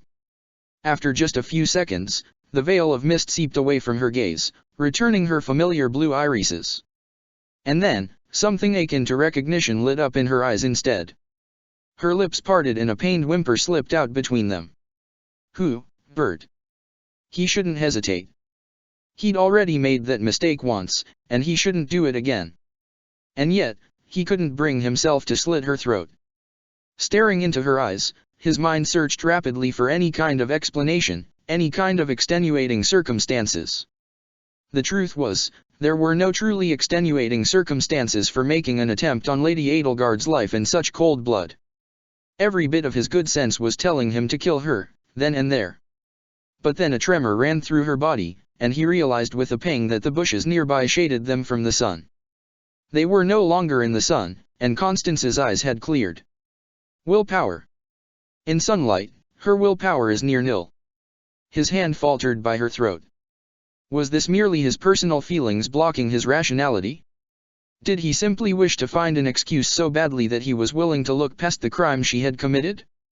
A crime which, according to imperial law, demanded capital punishment. As he had this thought, her eyes fell closed again, and her breathing grew fainter. Cursing under his breath, he tucked the dagger back within his coat, now with a trembling hand. Carefully wrapping his arms around her a second time, taking care not to needlessly hurt her already broken body, he channeled his teleportation magic and closed his eyes, focusing on his destination. Check the description for the links to the author.